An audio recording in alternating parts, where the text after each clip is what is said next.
हे प्रेम रूप श्री राम कृष्ण करुणामय पालय माम्। हे प्रेम रूप श्री राम कृष्ण करुणामय पालय माम्। हे दीन बंधु श्री शारदेश मम प्राण प्रिय पाहि माम्। हे दीन बंधु श्री शारदेश मम प्राण प्रिय पाहि माम्। हे प्रेम रूप श्री राम कृष्ण करुणामय पालय माम्। हे प्रेम रूप श्री राम कृष्ण करुणामय पालय माम्। हे दीन बंधु श्री शारदेश मम प्राण प्रिय पाहि माम्। हे दीन बंधु श्री शारदेश मम प्राण प्रिय पाहि माम्। हे प्रेम रूप श्री राम कृष्ण करुणामय पालय माम्। हे प्रेम रूप श्री राम कृष्ण करुणामय पालय माम्। हे दीन बंधु श्री शारदेश मम प्राण प्रिय पाहि माम्। हे दीन बंधु श्री शारदेश मम प्राण प्रिय पाहि माम्। मम प्राण प्रिय पाहि माम्। मम प्राण प्रिय पाहि माम्।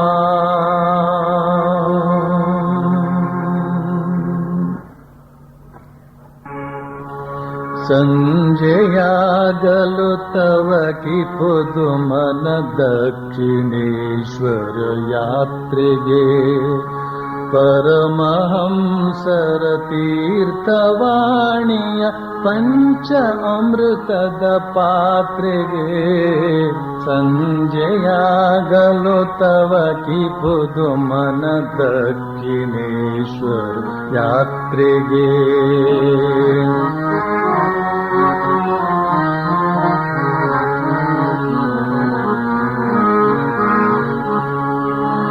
गोप्त दप्तर बರೆಯುತ್ತೀರ್ಪ ಮಹೇಂದ್ರ ಗೋಪ್ತನ ನೋಡುವೆ ಗುಪ್ತ ದಪ್ತರ ಬರೆಯುತ್ತೀರ್ಪ ಮಹೇಂದ್ರ ಗೋಪ್ತನ ನೋಡುವೆ ಪ್ರಶ್ನ ವರ್ಷವ ಕರೆಯುತ್ತೀರ್ಪ ನರೇಂದ್ರ ವಾದವನಾಲಿತೆ ಸಂಜೆಯಾಗಲು ತವ ಕಿ ಖುದು ಮನ ದಕ್ಷಿಣೇಶ್ವರ ಯಾತ್ರೆಗೆ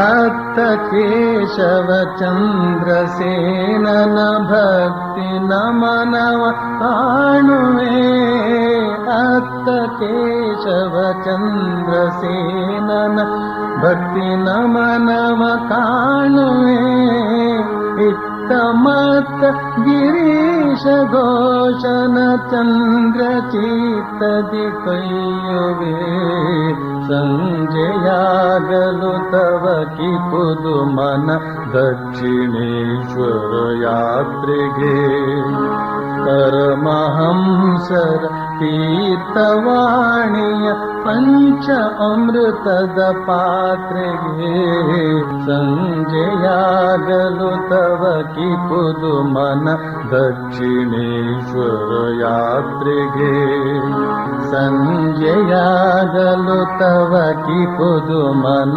ದಕ್ಷಿಣೇಶ್ವರ ಯಾತ್ರೆಗೆ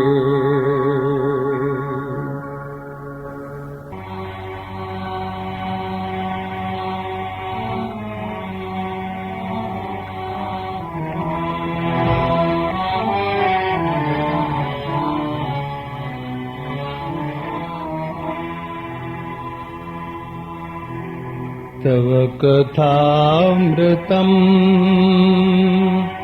ತಪ್ತ ಜೀವನಂ ಕವಿಭಿರೀಡಿತಂ ಕಲ್ಮಷಾಪಹಂ ಶ್ರವಣಮಂಗಲಂ ಶ್ರೀಮದಾತತಂ ಕೃಷ್ಣ ಭುವಿ ಗೃಹಣಂತಿ ತೇ ಭೂರಿದಾ ಜನಾ.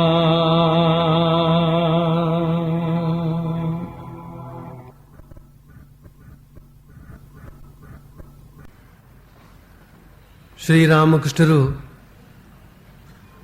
ವಿಜಯಕೃಷ್ಣ ಗೋಸ್ವಾಮಿಯೇ ಮೊದಲಾದ ಭಕ್ತರ ಮುಂದೆ ಮಾತನಾಡ್ತಾ ಇದ್ದಾರೆ. ಪ್ರಾಣಕೃಷ್ಣ ಅಂತನ್ನುವ ಭಕ್ತನೊಂದಿಗೆ ಮಾತನ್ನು ಮುಂದುವರಿಸ್ತಾ ಹೇಳ್ತಾ ಇದ್ದಾರೆ. ಬ್ರಹ್ಮ ಶಕ್ತಿ ಅಭೇದ. ಶಕ್ತಿಯನ್ನ ಒಪ್ಪದೇ ಇತ್ತು ಅಂದರೆ ಈ ಜಗತ್ತು ಮಿಥ್ಯೆಯಾಗಿ ಬಿಡ್ತದೆ. ನಾನು, ನೀನು, ಮನೆ, ಮಠ, ಹೆಂಡತಿ, ಮಕ್ಕಳು ಎಲ್ಲ ಮಿಥ್ಯೆಯಾಗಿ ಬಿಡ್ತವೆ. ಆದ್ಯಾಶಕ್ತಿ ಆಧಾರವಾಗಿರುವುದರಿಂದ ಈ ಜಗತ್ತು ನಿಂತುಕೊಂಡಿದೆ. ಆಸರೆ ಕೋಲು ಇಲ್ಲದೇ ಇತ್ತು ಅಂದರೆ ಆಧಾರ ಕಟ್ಟು ಆಗುವ ಹಾಗಿಲ್ಲ. ಆಧಾರ ಕಟ್ಟು ಇಲ್ಲದೇ ಇತ್ತು ಅಂದರೆ ಸುಂದರ ದುರ್ಗಾ ಪ್ರತಿಮೆ ಆಗುವ ಹಾಗೆಯೇ ಇಲ್ಲ ಅಂತನ್ನುವ ಇಷ್ಟು ಮಾತುಗಳನ್ನು ಹೇಳಿದರು. ಬ್ರಹ್ಮ ಶಕ್ತಿ ಅಭೇದ ಅಂತ ಹೇಳಿದರು. ಈ ಮಾತುಗಳನ್ನು ನಾವು ಈ ಹಿಂದೆ ಕೇಳಿದ್ವು. ಅಗ್ನಿ ಮತ್ತು ಅದರ ಸುಡುವ ಶಕ್ತಿ, ಹಾಲು ಮತ್ತು ಅದರ ಬಿಳುಪು ಹೇಗೆ ಅನ್ಯೋನ್ಯವೋ, ಅವಿನಾಭಾವ ಸಂಬಂಧವುಳ್ಳದ್ದೋ, ಒಂದನ್ನು ಪ್ರತ್ಯೇಕಿಸಿ ಇನ್ನೊಂದನ್ನು ಕಾಣುವುದಕ್ಕೆ ಸಾಧ್ಯ ಇಲ್ವೋ, ಹಾಲನ್ನೇ ಬೇರೆ ಅದರ ಬಿಳುಪನ್ನೇ ಬೇರೆ ಮಾಡೋದಕ್ಕೆ ಹೇಗೆ ಸಾಧ್ಯ ಇಲ್ವೋ, ಬೆಂಕಿಯನ್ನೇ ಬೇರೆ ಅದರ ಸುಡುವ ಶಕ್ತಿಯನ್ನೇ ಬೇರೆಯಾಗಿ ಭಾವಿಸುವುದಕ್ಕೆ ಹೇಗೆ ಸಾಧ್ಯ ಇಲ್ವೋ, ಹಾಗೆ ಬ್ರಹ್ಮ ಮತ್ತು ಶಕ್ತಿ ಇವುಗಳು ಅಭೇದ. ಈ ಶಕ್ತಿಯ ಪ್ರಕಟ ಸ್ವರೂಪವೇ ಈ ಜಗತ್ತು. ಪರಬ್ರಹ್ಮದ ಶಕ್ತಿಯ ವ್ಯಕ್ತ ಸ್ವರೂಪವೇ ಈ ಜಗತ್ತು. ಅಂದ್ರೆ ಏನು ಹೇಳಿದಾಗಾಯ್ತು? ಈ ಜಗತ್ತೇ ಪರಬ್ರಹ್ಮ ಅಂತ ಹೇಳಿದಾಗಾಯ್ತು. ಯಾತಕ್ಕೆ ಅಂತ ಹೇಳಿದ್ರೆ ಶಕ್ತಿಯು ಮತ್ತು ಪರಬ್ರಹ್ಮವು ಬೇರೆ ಬೇರಲ್ಲ. ಆ ಶಕ್ತಿಯ ವ್ಯಕ್ತ ಸ್ವರೂಪ ಈ ಜಗತ್ತು ಅಂತಂದ್ಮೇಲೆ ಈ ಜಗತ್ತು ಕೂಡ ಪರಬ್ರಹ್ಮವೇ. ಹಾಗಾದ್ರೆ ಯಾತಕ್ಕೆ ಇದನ್ನು ಬಿಡಬೇಕು ಅಂತ ಹೇಳೋದು ಯಾತಕ್ಕೆ? ಮತ್ತೆ ಅದನ್ನೇ ಹಿಡ್ಕೊಂಡ್ರೆ ಆಗೋದಿಲ್ವೋ ಅಂತ ಕೇಳಿದ್ರೆ ನಾವು ಮಾಡ್ತಿರೋದು ಅದನ್ನೇ ಹಿಡ್ಕೊಂಡಿರ್ತೀವಿ. ಅದನ್ನು ಹಿಡ್ಕೊಂಡ್ರೆ ಏನಾಗುತ್ತೆ? ಅಲ್ಲೇ ಇರ್ತೇವೆ, ಕೇವಲ ಅಲ್ಲೇ ಇರ್ತೇವೆ. ಈ ಜಗತ್ತನ್ನು ಹಿಡ್ಕೊಂಡ್ರೆ ಏನಾಗುತ್ತೆ ಅಂತ ಅನ್ನೋದನ್ನು ನಾವೆಲ್ಲರೂ ಸಹಸ್ರ ಜನ, ಕೋಟಿ ಜನ ಅಪ್ಪಿ ಹಿಡಿದುಕೊಂಡು ನೋಡ್ತಾ ಇದ್ದೇವೆ ಅದನ್ನು. ಆದರೆ ಈ ಜಗತ್ತನ್ನು ಪೂಜಿಸಬೇಕು. ಈಶಾವಾಸ್ಯಮಿದಂ ಸರ್ವಂ ಯತ್ಕಿಂಚ ಜಗತ್ಯಾಂ ಜಗತ್ ಅಂತನ್ನುವ ಭಾವದಿಂದ ನಾವು ಪೂಜಿಸಬೇಕು. ಜಗತ್ತನ್ನು ಪರಬ್ರಹ್ಮ ಭಾವದಿಂದ ಕಾಣುವುದಕ್ಕೆ ಸಾಧ್ಯವಾದಾಗ ಅದು ಜಗತ್ತನ್ನು ಸರಿಯಾದ ರೀತಿಯಲ್ಲಿ ಆರಾಧಿಸುವ ಕ್ರಮ. ಭಾವದಿಂದ ಕೂಡಿದಂತಹ ಪೂಜೆ ಭಾವವೇ ಪೂಜೆ. ಭಾವಿಸಿದರೆ ಪೂಜೆ, ಭಾವಿಸದೇ ಇದ್ರೆ ಅದೇನು ಮಾಡಿದರೂ ಕೂಡ ಅದೊಂದು ಕೆಲಸ, ಅರ್ಚನೆ ಆಗುವುದಿಲ್ಲ, ಅದು ಅರ್ಚನೆ ಆಗಿಬಿಡ್ತದೆ. ಆದ್ರಿಂದ ನಾವು ಈ ಜಗತ್ತನ್ನ ಪರಬ್ರಹ್ಮ ಭಾವದಿಂದ ಕಾಣುವಂತಹದ್ದನ್ನ ಅಭ್ಯಾಸ ಮಾಡಬೇಕಾದ್ರೆ ಶ್ರೀರಾಮಕೃಷ್ಣ ಹೇಳಿದಂಥ ಈ ಮಾತನ್ನ ಆಧಾರವಾಗಿ ಇಟ್ಕೊಳ್ಬೇಕು. ಜಗತ್ತು ಮತ್ತು ಅಥವಾ ಪರಬ್ರಹ್ಮ ಮತ್ತು ಶಕ್ತಿ ಅಭೇದ ಅಂತ ಹೇಳಿದರು. ಇಲ್ಲಿ ಮುಂದೆ ಇನ್ನೊಂದು ಮಾತನ್ನು ಹೇಳ್ತಾ ಇದ್ದಾರೆ. ಶಕ್ತಿಯನ್ನು ಒಪ್ಪದೇ ಇತ್ತು ಅಂದರೆ ಈ ಜಗತ್ತು ಮಿಥ್ಯೆಯಾಗಿ ಬಿಡ್ತದೆ ಅಂತ. ಶಕ್ತಿಯನ್ನು ಒಪ್ಪದೇ ಇರೋದಕ್ಕೆ ಯಾರಿಗೆ ಶಕ್ತಿ ಇದೆ?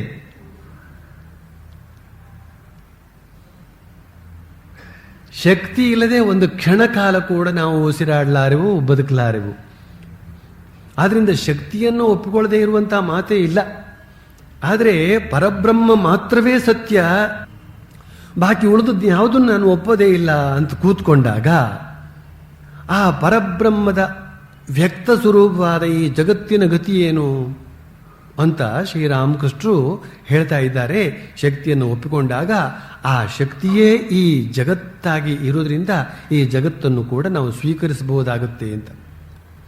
ಅದನ್ನೇ ಮುಂದುವರಿಸ್ತಾ ಹೇಳ್ತಾರೆ, ನಾನು ನೀನು ಮನೆ ಮಠ ಹೆಂಡತಿ ಮಕ್ಕಳು ಎಲ್ಲ ಮಿಥ್ಯೆ ಆಗಿಬಿಡ್ತದೆ ಶಕ್ತಿಯನ್ನು ಒಪ್ಕೊಳ್ಳದೆ ಹೋದ್ರೆ. ಅದರಿಂದ ಒಪ್ಕೊಳ್ಬೇಕಾಗುತ್ತೆ. ಶಕ್ತಿಯ ಆವಿರ್ಭಾವ ಈ ನಾವು ಎಲ್ಲಿ ಕಾಣ್ತೇವೆ ಅಂತಂದ್ರೆ ಈ ಜಗತ್ತಿನಲ್ಲಿ. ಅದಕ್ಕೋಸ್ಕರ ಒಂದು ಉದಾಹರಣೆ ಕೊಟ್ಟು ಹೇಳ್ತಾ ಇದ್ದಾರೆ.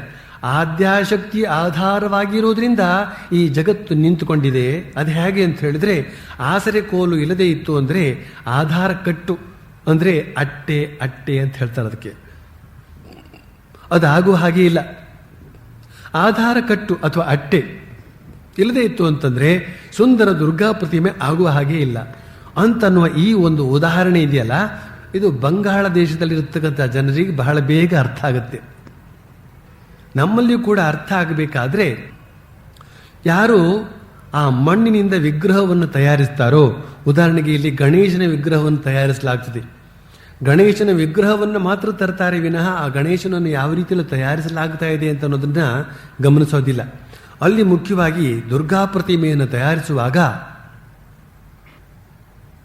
ಆಸರೆ ಕೋಲು, ಆಸರೆಯನ್ನು ಕೊಡುವಂತಹ ಕೋಲು ಎರಡನ್ನ ಬಲವಾಗಿ ಒಂದು ಮಣೆಯ ಮೇಲೆ ನೆಡಲಾಗ್ತದೆ. ಆಮೇಲೆ ಆ ಕೋಲಿನ ಸುತ್ತ ಆ ವಿಗ್ರಹ ಎಷ್ಟು ಉದ್ದ ಅಗಲ ಇರುತ್ತದೋ ಅಷ್ಟು ಉದ್ದ ಅಗಲಕ್ಕೆ ಅನುಗುಣವಾಗಿ ಒಂದು ಅಟ್ಟೆಯನ್ನು ಕಟ್ಟಲಾಗ್ತದೆ. ಅದೊಂದು ಬಗೆಯ ಅಸ್ಥಿಪಂಜರ ಅಂತ ನೀವು ತಿಳ್ಕೊಳ್ಬಹುದು. ಈ ಶರೀರದಲ್ಲಿ ಅಸ್ಥಿಪಂಜರ ಅಂತ ಹೇಳ್ತಕ್ಕಂಥದ್ದು ಆ ಅಟ್ಟೆ. ಈ ಶರೀರದಲ್ಲಿ ಅಸ್ಥಿಪಂಜರ ಅಂತ ಹೇಳ್ತಕ್ಕಂಥದ್ದು ಇಲ್ಲದೆ ಇತ್ತು ಅಂತ ಹೇಳಿದ್ರೆ ನಾವು ಇಲ್ಲಿ ಕುಳಿತುಕೊಳ್ಳೋದಕ್ಕೆ ಸಾಧ್ಯ ಇಲ್ಲ. ಮುದ್ದಿಯಾಗಿ ಹೊರಳಾಡಬೇಕು ಅಷ್ಟೇನೆ. ಆ ದುರ್ಗಾ ಪ್ರತಿಮೆಯನ್ನು ತಯಾರಿಸುವ ಸಂದರ್ಭದಲ್ಲಿ ಆ ಅಟ್ಟೆಯನ್ನು ಕಟ್ಟಲಾಗ್ತದೆ. ಆ ಅಟ್ಟೆಯೇ ಆಧಾರ.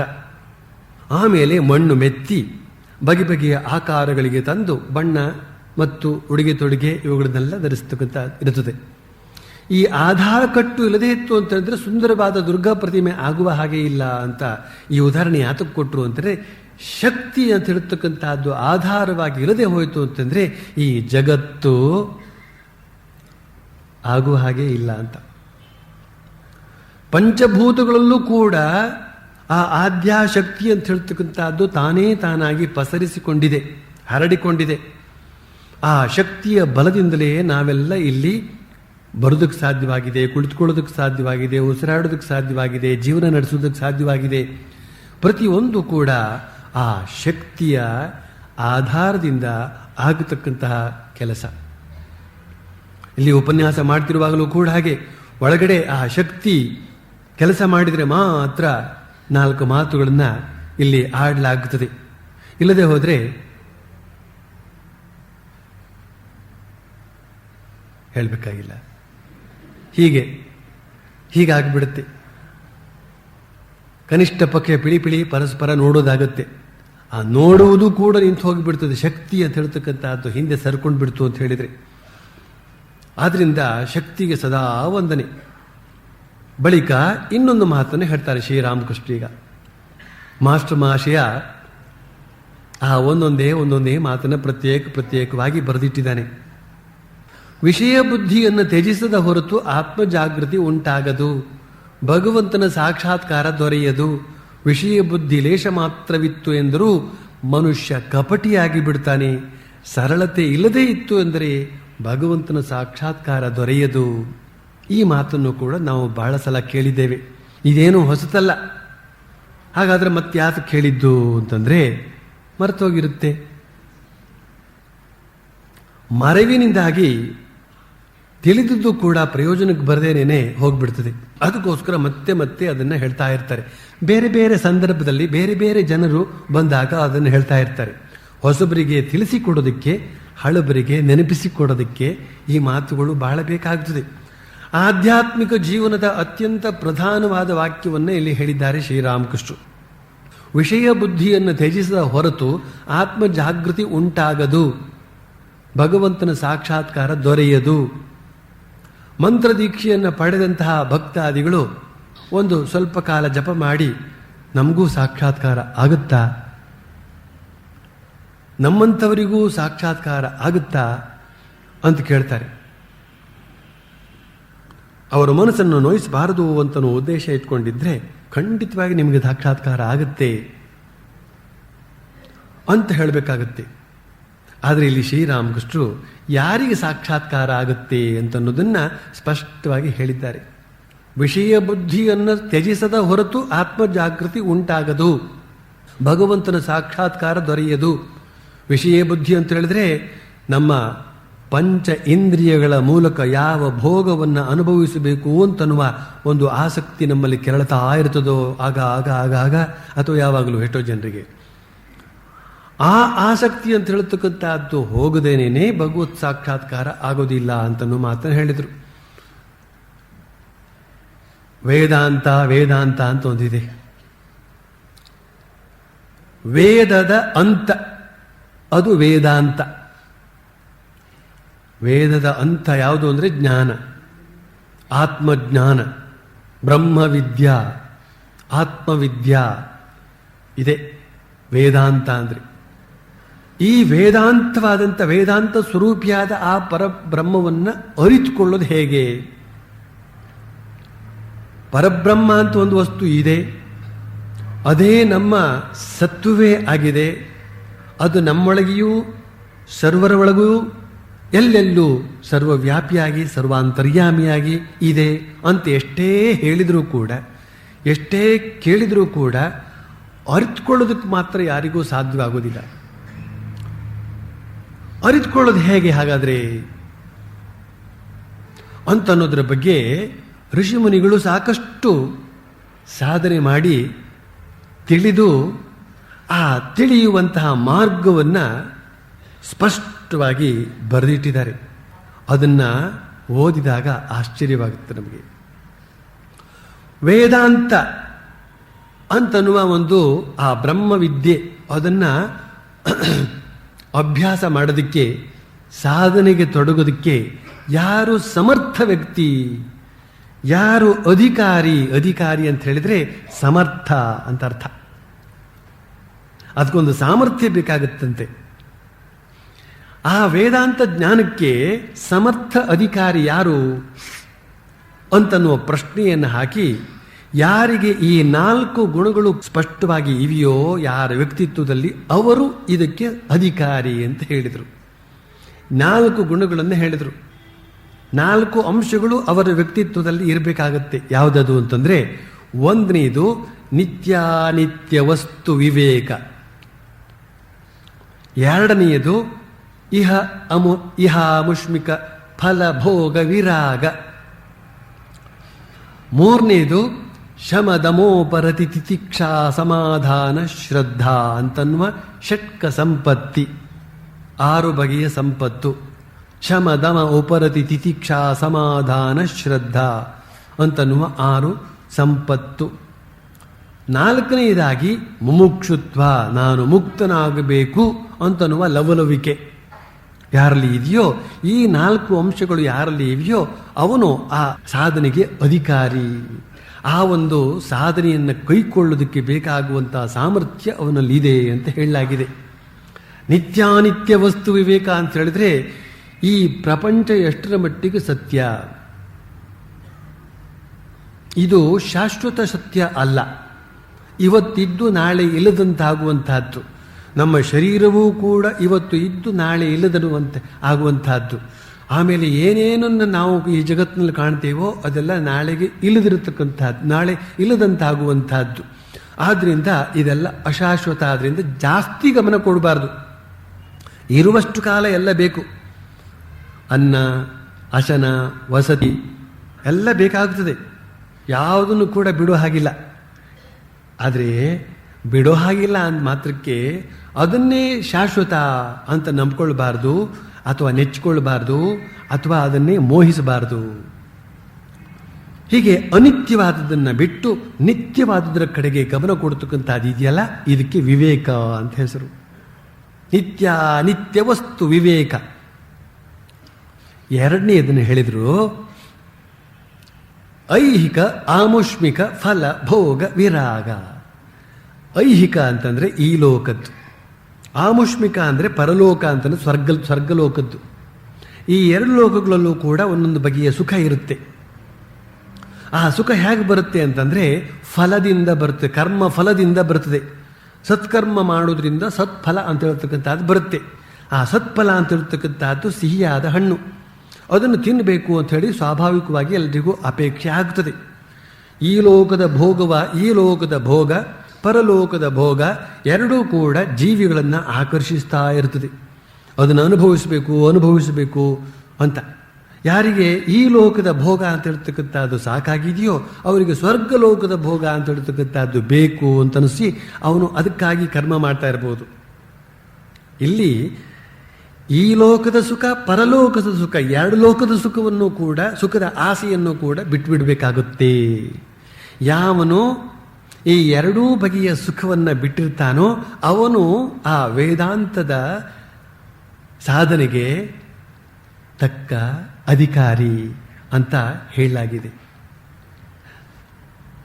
ಈ ಶರೀರ ಬಿದ್ದು ಹೋದ ಮೇಲೆ ಇಲ್ಲಿ ಮಾಡಿದಂತಹ ಪುಣ್ಯಕರ್ಮದ ಫಲವಾಗಿ ಅಲ್ಲಿ ಸುಖ ಪಡ್ತೇನೆ ಅಂತನ್ನುವ, ಎಷ್ಟೋ ವರ್ಷಗಳ ನಂತರ ಸುಖ ಪಡ್ತೇನೆ ಅಂತನ್ನುವ ಭಾವನೆ ಕೂಡ ಈಗ ಇರಬಾರದು. ಅದಿತ್ತು ಅಂತಂದರೆ ಸಮಾಧಿ ಸ್ಥಿತಿ ದೊರಕೋದಿಲ್ಲ. ಸಮಾಧಿ ಸ್ಥಿತಿ ದೊರಕದೇ ಇದ್ದರೆ ಸಾಕ್ಷಾತ್ಕಾರ ಆಗೋದಿಲ್ಲ. ಸಾಕ್ಷಾತ್ಕಾರ ಅಂದರೆ ಸಮಾಧಿ ಸ್ಥಿತಿಯೇ, ಸಮಾಧಿ ಸ್ಥಿತಿಯಲ್ಲೇ ಸಾಕ್ಷಾತ್ಕಾರ ದೊರಕುವಂಥದ್ದು. ಎಷ್ಟು ಅದ್ಭುತವಾಗಿದೆ ನೋಡಿ. ಆ ಶಾಸ್ತ್ರಕ್ಕೂ ಈ ಶ್ರೀರಾಮಕೃಷ್ಣರು ಹೇಳ್ತಕ್ಕಂಥ ಸರಳ ವಾಕ್ಯಕ್ಕೂ ಎಷ್ಟು ಸಾಮ್ಯ ಇದೆ. ವಿಷಯ ಬುದ್ಧಿಯನ್ನು ತ್ಯಜಿಸದ ಹೊರತು ಆತ್ಮ ಜಾಗೃತಿ ಉಂಟಾಗದು, ಭಗವಂತನ ಸಾಕ್ಷಾತ್ಕಾರ ದೊರೆಯದು. ವಿಷಯ ಬುದ್ಧಿ ಲೇಷ ಮಾತ್ರವಿತ್ತು ಅಂದರೂ ಮನುಷ್ಯ ಕಪಟಿಯಾಗಿ ಬಿಡ್ತಾನೆ. ವಿಷಯ ಬುದ್ಧಿ ಇದ್ದರೆ ಏನಾಗುತ್ತೆ ಅಂತನ್ನೋದನ್ನು ನಾವು ಕಂಡುಕೊಂಡಂತೆ ವಿಷಯ ಬುದ್ಧಿಯನ್ನು ಇಟ್ಟುಕೊಂಡು ವಿಷಯ ಲಂಪಟರಾಗಿತ್ತು ಅಂತಂದರೆ ಶಾರೀರಿಕ ಮಾನಸಿಕ ದೌರ್ಬಲ್ಯ ಉಂಟಾಗುತ್ತೆ. ಆ ದೌರ್ಬಲ್ಯದ ಪರಿಣಾಮವಾಗಿ ಶಕ್ತನಾದ ಭಗವಂತನನ್ನು ಸಾಕ್ಷಾತ್ಕರಿಸಿಕೊಳ್ಳೋದಕ್ಕಾಗೋದಿಲ್ಲ. ನಾಯಮಾತ್ಮ ಬಲಹೀನೇನ ಲಭ್ಯ, ಬಲಹೀನರಿಗಲ್ಲ ಆತ್ಮ ಸಾಕ್ಷಾತ್ಕಾರದ ಕಾರ್ಯ ಅಂತನ್ನುವ ಮಾತನ್ನು ಯಾವ ಉಪನಿಷತ್ತು ಘೋಷಿಸಿದೆಯೋ ಆ ಶಕ್ತಿ ಅಂತ ಹೇಳ್ತಕ್ಕಂಥದ್ದು ಈ ಇಂದ್ರಿಯ ಭೋಗದಿಂದ ವ್ರಯವಾಗ್ತದೆ. ಆದ್ದರಿಂದ ಅದನ್ನು ನಾವು ಹೆಚ್ಚು ಹಚ್ಕೊಳ್ಬಾರ್ದು ಅಂತ ಹೇಳಿದ್ದು. ಆ ರೀತಿಯಲ್ಲಿ ನಾವು ಅರ್ಥ ಮಾಡ್ಕೊಂಡಿದ್ದೇವೆ. ಶಕ್ತಿಹೀನತೆ ಉಂಟಾಗುತ್ತದೆ, ಆದ್ದರಿಂದ ಈ ವಿಷಯ ಬುದ್ಧಿಯನ್ನು ತ್ಯಜಿಸಬೇಕು ಅಂತನ್ನುವ ರೀತಿಯಲ್ಲಿ ನಾವು ಅರ್ಥ ಮಾಡ್ಕೊಂಡಿದ್ದೇವೆ ಇಲ್ಲಿಯವರೆಗೆ. ಮನಸ್ಸು ಚಂಚಲವಾಗಿ ಬಿಡ್ತದೆ, ಆದ್ರಿಂದ ಆ ವಿಷಯ ಬುದ್ಧಿಯನ್ನು ತ್ಯಜಿಸಬೇಕು ಅಂತ ಇಲ್ಲಿಯವರೆಗೆ ನಾವು ಅರ್ಥ ಮಾಡ್ಕೊಂಡಿದ್ದೇವೆ. ಅದೆಲ್ಲ ಸರಿ ಅಲ್ಲ ಅಂತಲ್ಲ, ಅದೆಲ್ಲವೂ ಸರಿಯೇ. ಆದರೆ ಇಲ್ಲಿ ಶ್ರೀರಾಮಕೃಷ್ಣರು ಇನ್ನೊಂದು ಅದ್ಭುತವಾದ ಮಾತನ್ನು ಹೇಳ್ತಾ ಇದ್ದಾರೆ. ವಿಷಯ ಬುದ್ಧಿ ಲೇಷ ಮಾತ್ರವಿತ್ತು ಅಂದರೂ ಮನುಷ್ಯ ಕಪಟಿಯಾಗಿ ಬಿಡ್ತಾನೆ ಅಂತ ಒಂದು ಮಾತು ಹಾಕಿಬಿಟ್ರು. ಕಪಟಿ ಅಂದ್ರೇನು? ಒಳಗೊಂದು ಹೊರಗೊಂದು ಇಟ್ಕೊಂಡವನೇ ಕಪಟಿ. ಮುಂದೆ ಸಭ್ಯಸ್ಥನಂತೆ ನಡ್ಕೊಂಡು ಹಿಂದೆ ಧೂರ್ತನಂತೆ ವರ್ತಿಸತಕ್ಕಂಥವನೇ ಕಪಟಿ. ಮನಸ್ಸಿನಲ್ಲಿ ಒಂದು, ಮಾತಿನಲ್ಲಿ ಒಂದು, ಕೃತಿಯಲ್ಲಿ ಒಂದು. ಮನಸ್ಸು ಮಾತು ಕೃತಿ ಎಲ್ಲವೂ ಒಂದು, ಅವನು ನಿಷ್ಕಪಟಿ. ಮನಸ್ಸಿನಲ್ಲೇ ಒಂದು, ಮಾತಿನಲ್ಲೇ ಒಂದು, ಕೃತಿಯಲ್ಲೇ ಒಂದು, ಇವನೇ ಕಪಟಿ. ಇಂತಹ ಕಪಟ ಬುದ್ಧಿ ಅಂತ ಹೇಳ್ತಕ್ಕಂಥದ್ದು ತಾನೇ ತಾನಾಗಿ ಬರುತ್ತೆ. ವಿಷಯ ಬುದ್ಧಿ ಅಂತ ಹೇಳ್ತಕ್ಕಂಥದ್ದು ಇರುತ್ತೆ. ಸ್ವಲ್ಪ ಜಪ ಧ್ಯಾನ ಸಾಧನೆಯನ್ನು ಕೂಡ ಮಾಡ್ತಾ ಇರ್ತಾನೆ. ಗುಟ್ಟು ಗುಟ್ಟಾಗಿ ವಿಷಯ ಸುಖವನ್ನು ಅನುಭವಿಸ್ತಾ ರಟ್ಟಾಗಿ ಧ್ಯಾನವನ್ನು ಮಾಡ್ತಾ ಎಲ್ಲರ ಹತ್ರ ಒಬ್ಬ ಸಂತ ಅಂತ ಅನಿಸಿಕೊಳ್ಳುವಂತಹ, ದೇವ್ರ ಹತ್ರ ಅನಿಸ್ಕೊಳ್ಳೋದಕ್ಕಾಗೋದಿಲ್ಲ, ಇತರ ಜನಗಳೆಲ್ಲ ಅವನೊಬ್ಬ ಸಂತ, ಒಳಗೆಲ್ಲ ಸಂತೆ. ಇಂತಹ ಒಂದು ಕಪಟತನ ಅಂತ ಹೇಳ್ತಕ್ಕಂಥದ್ದು ಸ್ವಾಭಾವಿಕವಾಗಿ ಅಲ್ಲಿ ಉತ್ಪನ್ನವಾಗುತ್ತೆ, ವಿಷಯ ಬುದ್ಧಿ ಇತ್ತು ಅಂತ. ಆಮೇಲೆ ಇನ್ನೊಂದು ಮಾತು ಹೇಳಿದರು, ಸರಳತೆ ಇಲ್ಲದೇ ಇತ್ತು ಅಂದರೆ ಭಗವಂತನ ಸಾಕ್ಷಾತ್ಕಾರ ದೊರೆಯದು. ಇದನ್ನೇ ಬಂಗಾಳಿಯಲ್ಲಿ ಬಹಳ ಸ್ವಾರಸ್ಯವಾಗಿ ಹೇಳ್ತಾರೆ. ಶೊರೋಲ್ ನಾ ಹೋಲೆ ಈಶ್ವರ್ ಲಾಭ ಹಾಯ್ನಾ. ಶೊರೋಲ್ ನಾ ಹೋಲೆ ಈಶ್ವರ್ ಲಾಭ ಹಾಯ್ನಾ. ಸರಳನಾಗದೇ ಇದ್ರೆ ಭಗವತ್ ಸಾಕ್ಷಾತ್ಕಾರ ಆಗೋದಿಲ್ಲ ಅಂತನೂ ಮಾತನ್ನು ಶ್ರೀರಾಮಕೃಷ್ಣ ಹೇಳ್ತಾರೆ. ಸರಳತೆ, ಮನಸ್ಸು, ಮಾತು, ಕೃತಿ, ಈ ಮೂರು ಒಂದೇ ರೀತಿಯಲ್ಲಿ ಇಟ್ಕೊಳ್ತಕ್ಕಂತಹ ಅವನು ಯಾರಿದ್ದಾನೋ ಅವನು ಸರಳ ವ್ಯಕ್ತಿ ಅಂತ ಅರ್ಥ. ಸರಳು ಹೇಗೆ ನೆಟ್ಟಗಿರ್ತದೋ ಆ ರೀತಿಯಲ್ಲಿ ಅವನ ಮನಸ್ಸು, ಮಾತು, ಕೃತಿ ಅಂತ ಇರ್ತಕ್ಕಂಥದ್ದು ಒಂದೇ ರೀತಿಯಲ್ಲಿ ಇರಬೇಕು ಅಂತ. ಹಾಗಾದ್ರೆ ನಮ್ಮಲ್ಲಿ ಇಲ್ವಲ್ಲ, ಏನು ಗತಿ? ಮಾಡಿಕೊಳ್ಬೇಕು. ಸಾಧನೆ ಅಂದರೆ ಅದೇನೆ. ಧ್ಯಾನ, ಜಪ, ಅರ್ಚನೆ, ಪೂಜೆ ಇವುಗಳೆಲ್ಲದರಿಂದ ಉಂಟಾಗತಕ್ಕಂಥದ್ದು ಏನಪ್ಪ ಅಂತಂದರೆ ನಮ್ಮ ಹೃದಯ ಸರಳವಾಗ್ತಾ ಬರ್ತದೆ. ಭಗವಂತನ ಧ್ಯಾನ ಮಾಡ್ತಾ, ಭಗವಂತನ ಕುರಿತಾಗಿ ಯೋಚನೆ ಮಾಡ್ತಾ, ಅವನು ಕುರಿತಾದಂತಹ ಜಪಧ್ಯಾನಗಳಲ್ಲಿ ತೊಡಗುತ್ತಾ ನಮ್ಮ ಮನಸ್ಸು ಸರಳವಾಗದೇ ಇರೋದಕ್ಕೆ ಸಾಧ್ಯವೇ ಇಲ್ಲ. ಯಾರನ್ನ ಭಾವಿಸ್ತೇವೋ ಅವರಂತೆಯೇ ಆಗಿಬಿಡ್ತೇವೆ ನಾವು. ಯದ್ ಭಾವಂ ತದ್ಭವತಿ. ಅದಕ್ಕೋಸ್ಕರ ಸಾಧು ದರ್ಶನ ಮಾಡಬೇಕು ಅಂತ ಹೇಳು. ಸಾಧುಗಳನ್ನು ನೋಡಿದ ತಕ್ಷಣ ಅಯ್ಯೋ ಇವರು ಯಾವಲ್ಲೂ ಭಗವಂತನ ಧ್ಯಾನದಲ್ಲಿ ಇರ್ತಕ್ಕಂಥವರು ಅಂತ ಹೇಳ್ತಕ್ಕಂಥ ಭಾವ ಬಂದು ನಮ್ಮ ಮನಸ್ಸು ಕೂಡ ಹಾಗೆ ಭಗವದ್ಭಾವ ರಂಜಿತವಾಗೋದಕ್ಕೆ ಸಹಾಯಕವಾಗುತ್ತದೆ. ಅದೇ ಪ್ರಾಪಂಚಿಕ ವ್ಯಕ್ತಿಗಳ ಸಹವಾಸದಲ್ಲಿ ಅತಿಯಾಗಿ ನಾವು ಇತ್ತು ಅಂತ ಹೇಳಿದ್ರೆ ಅದೇ ಬುದ್ಧಿ ಅಂತ ಹೇಳ್ತಕ್ಕಂಥದ್ದು ಬರುತ್ತೆ. ಇಲ್ಲೊಬ್ಬರು ಸ್ವಾಮಿಗಳಿದ್ರು, ಬಹಳ ಒಳ್ಳೆ ಸ್ವಾಮಿಗಳು. ಅವರಿಗೊಬ್ಬ ಶ್ರೀಮಂತ ಭಕ್ತನ ಸಹವಾಸ ಆಯಿತು. ಬಂದು ಆ ಸ್ವಾಮಿಗಳು ತೋಟ ನೋಡ್ಕೊಳ್ತಾ ಇದ್ರು. ಆ ತೋಟದಲ್ಲಿ ಯಾವ್ಯಾವ ಬೆಳೆಯನ್ನು ಯಾವ್ಯಾವ ರೀತಿಯಲ್ಲಿ ಬೆಳೆಸಿದ್ರೆ ಒಳ್ಳೆಯದು, ಯಾವ್ಯಾವ ಗೊಬ್ಬರ ಹಾಕಬೇಕು, ಹೇಗೆ ಹೆಚ್ಚು ಹಣ ಸಂಪಾದನೆ ಮಾಡಬಹುದು, ಹೆಚ್ಚು ಇಳುವರಿಯನ್ನು ತರಬಹುದು, ಅದರಿಂದಾಗಿ ಹೆಚ್ಚು ಲಾಭವನ್ನು ಪಡೆಯಬಹುದು ಅಂತ ಅನ್ನೋದನ್ನೆಲ್ಲ ಹೇಳ್ತಾ ಬಂದರು. ಹೀಗೆ ಮಾಡಿ ಸ್ವಾಮಿಗಳೇ, ಹಾಗೆ ಮಾಡಿ ಸ್ವಾಮಿಗಳೇ ಅಂತ. ಆಗ ಆ ಸ್ವಾಮಿಗಳು ಹೇಳಿದ್ರಂತೆ, ನೋಡಿ ನಿಮಗೊಂದು ವಿಚಾರ ಹೇಳ್ತೇನೆ. ಅಂದರೆ ಇದನ್ನು ಮತ್ತೆ ಮತ್ತೆ ಹೇಳಿದ್ರಿಂದ ಸ್ವಾಮಿಗಳು ಹೇಳಿದ್ದದು. ನೋಡಿ ನಿಮಗೊಂದು ವಿಚಾರ ಹೇಳ್ತೇನೆ. ನನ್ನ ಬಳಿಗೆ ನೀವು ಬರ್ತಾ ಇದ್ದೀರಿ, ನನ್ನನ್ನು ಕಂಡು ನನ್ನೊಂದಿಗೆ ಒಡನಾಡಿ ನಿಮಗೇನೋ ಸಾಧು ಗುಣ ಸ್ವಲ್ಪ ಸ್ವಲ್ಪ ಬರಬಹುದು. ಆದರೆ ನಿಮ್ಮ ಸಹವಾಸದಿಂದ ನಾನೊಬ್ಬ ಪ್ರಾಪಂಚಿಕ ಆಗಿಬಿಡುವ ಸಂಭವ ಕಾಣ್ತಾ ಇದೆ. ಸ್ವಲ್ಪ ನಿಮ್ಮ ಸಲಹೆಗಳನ್ನು ಕಡಿಮೆ ಮಾಡಿ. ಹಣ ಮಾಡೋದು ಹೇಗೆ ಅಂತ ನಮಗೆ ಜಾತಿ ಉಪದೇಶ ಕೊಡೋದಕ್ಕೆ ಬರಬೇಡಿ. ನಾನೊಬ್ಬ ಪ್ರಾಪಂಚಿಕ ಆಗಿಬಿಡ್ತೇನೆ. ಮತ್ತೆ ಸಹವಾಸದಿಂದ ಸನ್ಯಾಸಿ ಕೆಟ್ಟ ಅಂತ ಒಂದು ಮಾತಿದೆ. ಎಷ್ಟು ಎಚ್ಚರವಾಗಿದ್ರೂ ಕೂಡ ಸಾಕಾಗೋದಿಲ್ಲ. ಆಧ್ಯಾತ್ಮಿಕ ಜೀವನದಲ್ಲಿ ಮುಂಬರಿಯಬೇಕು ಅಂತ ಹೇಳಿದ್ರೆ ಯಾವುದನ್ನು ಬಿಡಬೇಕು ಅಂತ ಹೇಳಲಾಗಿದೆಯೋ ಅವುಗಳನ್ನೆಲ್ಲ ಬಿಡಬೇಕಾಗ್ತದೆ. ಬಿಟ್ಟು ಭಗವಂತನಿಗೆ ಸಂಬಂಧಪಟ್ಟಂತಹ ಭಾಗವತರು ಅಂದರೆ ಭಗವದ್ ಭಕ್ತರು ಅಂಥವರ ಸಹವಾಸವನ್ನು ಮಾಡ್ತಾ ಮಾಡ್ತಾ ಮಾಡ್ತಾ ಮನಸ್ಸಿನಲ್ಲಿ ಸರಳತೆಯನ್ನು ತಂದುಕೊಳ್ಬೇಕಾಗ್ತದೆ. ಮರೆ ಮೋಸಗಳ ತಳ್ಳು, ಒಳಗೆ ಭಕ್ತಿಯ ಬೆಳೆಸು, ನಿಸ್ವಾರ್ಥ ಸೇವೆಯಲ್ಲಿ ಪೂಜೆಯನ್ನು ನಡೆಸು, ಆಗ ಶ್ರೀ ರಘುರಾಮ ದರ್ಶನವು ನಿನಗೆ. ಮರೆ ಮೋಸಗಳ ತಳ್ಳು, ಒಳಗೆ ಭಕ್ತಿಯ ಬೆಳೆಸು, ನಿಸ್ವಾರ್ಥ ಸೇವೆಯಲ್ಲಿ ಪೂಜೆಯನ್ನು ನಡೆಸು, ಆಗ ಶ್ರೀ ರಘುರಾಮ ದರ್ಶನವು ನಿನಗೆ ಅಂತನ್ನುವ ಮಾತನ್ನು ಶ್ರೀರಾಮಕೃಷ್ಣ ಹೇಳ್ತಾರೆ. ಮರೆ ಮೋಸಗಳ ತಳ್ಳು, ತಳ್ಳು ಅನ್ನೋ ಶಬ್ದವನ್ನು ಉಪಯೋಗಿಸಲಾಗಿದೆ. ಒಂದು ಸತಿ ಒದತ ಕೊಟ್ಬಿಡ್ತು ಅಂತ ಹೇಳಿದ್ರೆ, ಒತ್ತ ಕೊಟ್ಬಿಡ್ತು, ಅಷ್ಟು ದೂರ ಹೋಗಿ ಅದು ಬಿದ್ದು ಬಿಡಬೇಕು. ಮತ್ತೆ ಆ ಮರೆ ಮೋಸಗಳು ಅಂತ ಹೇಳ್ತಕ್ಕಂಥದ್ದು ನಮ್ಮ ಸುತ್ತ ಸುಳಿಯಲೇಬಾರದು. ಒಳಗೆ ಭಕ್ತಿಯ ಬೆಳೆಸು. ಭಕ್ತಿ ಅಂತ ಹೇಳ್ತಕ್ಕಂಥದ್ದು ಬಹಳ ಸೂಕ್ಷ್ಮ. ಅವರಿವರಿಗೆ ತೋರ್ಪಡಿಸುವಂತೆ ಅದನ್ನು ಬೆಳೆಸ್ಕೊಳ್ಬಾರ್ದು. ಅದನ್ನು ಗುಪ್ತವಾಗಿ ಬೆಳೆಸ್ಕೊಳ್ಬೇಕು, ಕಾಪಾಡಿಕೊಳ್ಬೇಕು. ಅದು ಬಲಿಷ್ಠವಾಗಿ ವೃಕ್ಷದೋಪಾದಿಯಲ್ಲಿ ಬೆಳೆಯುವವರೆಗೆ ಅದನ್ನು ಸೂಕ್ಷ್ಮವಾಗಿ ಬೆಳೆಸ್ಕೊಳ್ಬೇಕು. ನಿಸ್ವಾರ್ಥ ಸೇವೆಯಲ್ಲಿ ಪೂಜೆಯನ್ನು ನಡೆಸು. ಯಾವ ಸೇವೆಯನ್ನು ಮಾಡ್ತೇವೋ ಅದರಲ್ಲಿ ಸ್ವಾರ್ಥ ಭಾವನೆ ಕಿಂಚಿತ್ತು ಇಲ್ಲದಂತೆ ನಮ್ಮ ಆತ್ಮನಿರೀಕ್ಷಣೆಯ ಮೂಲಕ ಅದನ್ನು ಮಾಡಿಕೊಳ್ಬೇಕು. ನನ್ನ ಸ್ವಾರ್ಥ ಇಲ್ಲ ತಾನೇ, ಹೆಸರು ಕೀರ್ತಿಗೋಸ್ಕರ ಅಲ್ಲ ತಾನೇ, ನಾನು ಮಾಡ್ತಾ ಇರೋದು ಅವರಿವರು ಮೆಚ್ಚಲಿ ಅಂತ ಅಲ್ಲ ತಾನೇ ಅಂತ ನಮಗೆ ನಾವೇ ಹೇಳ್ಕೊಳ್ಬೇಕು. ಆತ್ಮನಿರೀಕ್ಷಣೆ ಅಂದ್ರೆ ಅದೇನೆ, ಆತ್ಮಶೋಧನೆ ಅಂತಂದ್ರೆ ಅದೇನೆ. ಇದು ಇನ್ನೊಬ್ಬರನ್ನು ಮೆಚ್ಚಿಸೋದಕ್ಕಲ್ಲ ತಾನೆ, ನನ್ನ ಪ್ರಿಯತಮನಾದ ಭಗವಂತನನ್ನು ಮೆಚ್ಚಿಸೋದಕ್ಕೋಸ್ಕರ ತಾನೇ ನಾನು ಈ ಸೇವೆ ಮಾಡ್ತಾ ಇರೋದು. ಈ ಪೂಜೆ ಮಾಡ್ತಾ ಇರತಕ್ಕಂಥದ್ದು ಭಗವಂತನನ್ನು ಮೆಚ್ಚಿಸೋದಕ್ಕೆ ಮಾತ್ರ ತಾನೆ, ಅವರಿವರ ಮನ್ನಣೆಯನ್ನು ಪಡೆಯುವುದಕ್ಕಲ್ಲ ತಾನೆ, ಅವರಿವರು ದೊಡ್ಡ ಭಕ್ತ ಅಂತ ಹೇಳಿಯಾರೂ ಅಂತನ್ನುವ ನಿರೀಕ್ಷಣೆಯಿಂದ ಅಲ್ಲ ತಾನೆ ಅಂತನ್ನುವ ಮಾತನ್ನು ನಮ್ಮ ಮನಸ್ಸಿಗೆ ನಾವೇ ಹಾಕ್ಕೊಳ್ಬೇಕು. ಅದು ಒಂದು ಮನಸ್ಸಿರುತ್ತದಲ್ಲ, ಅದು ಹೇಳ್ತದೆ, ಅದು ಹೌದು ನೀನು ಮೆಚ್ಚುಗೆಗೋಸ್ಕರ ಮಾಡ್ತಾ ಇರೋದು, ನೀನು ಮೆಚ್ಚುಗೆಗೋಸ್ಕರ ಮಾಡ್ತಾ ಇರೋದು, ನೋಡು ನೋಡು ಅಲ್ಲಿ ಗೊತ್ತಾಗ್ತದೆ, ನೋಡು ಗೊತ್ತಾಗ್ತದೆ, ಒಳಗಡೆನೆ ಗೊತ್ತಾಗ್ತದೆ. ಅಂತಃಸಾಕ್ಷಿ ಅಂತಃಸಾಕ್ಷಿ ಅಂತ ಹೇಳ್ತಕ್ಕಂಥದ್ದು ಒಂದಿರುತ್ತೆ. ಅದು ಮೊದಲು ನಮ್ಮ ಹತ್ರ ಮಾತನಾಡ್ತಾ ಇರುತ್ತೆ, ಅದು ಹಾಗೆ ಮಾಡಬೇಡ ಕಣೋ ಕೆಟ್ಟದ್ದಾಗುತ್ತೆ, ಇದು ಹೀಗೆ ಮಾಡಬೇಡ ಕಣೋ ಕೆಟ್ಟದ್ದಾಗುತ್ತೆ, ಅದು ಮಾಡು ಅದು ಒಳ್ಳೇದಾಗುತ್ತೆ ಅಂತ ಹೇಳ್ತಾ ಇರುತ್ತದು. ಮೊದಲು ನಾವು ಅದನ್ನು ಕೇಳ್ತೀವಿ.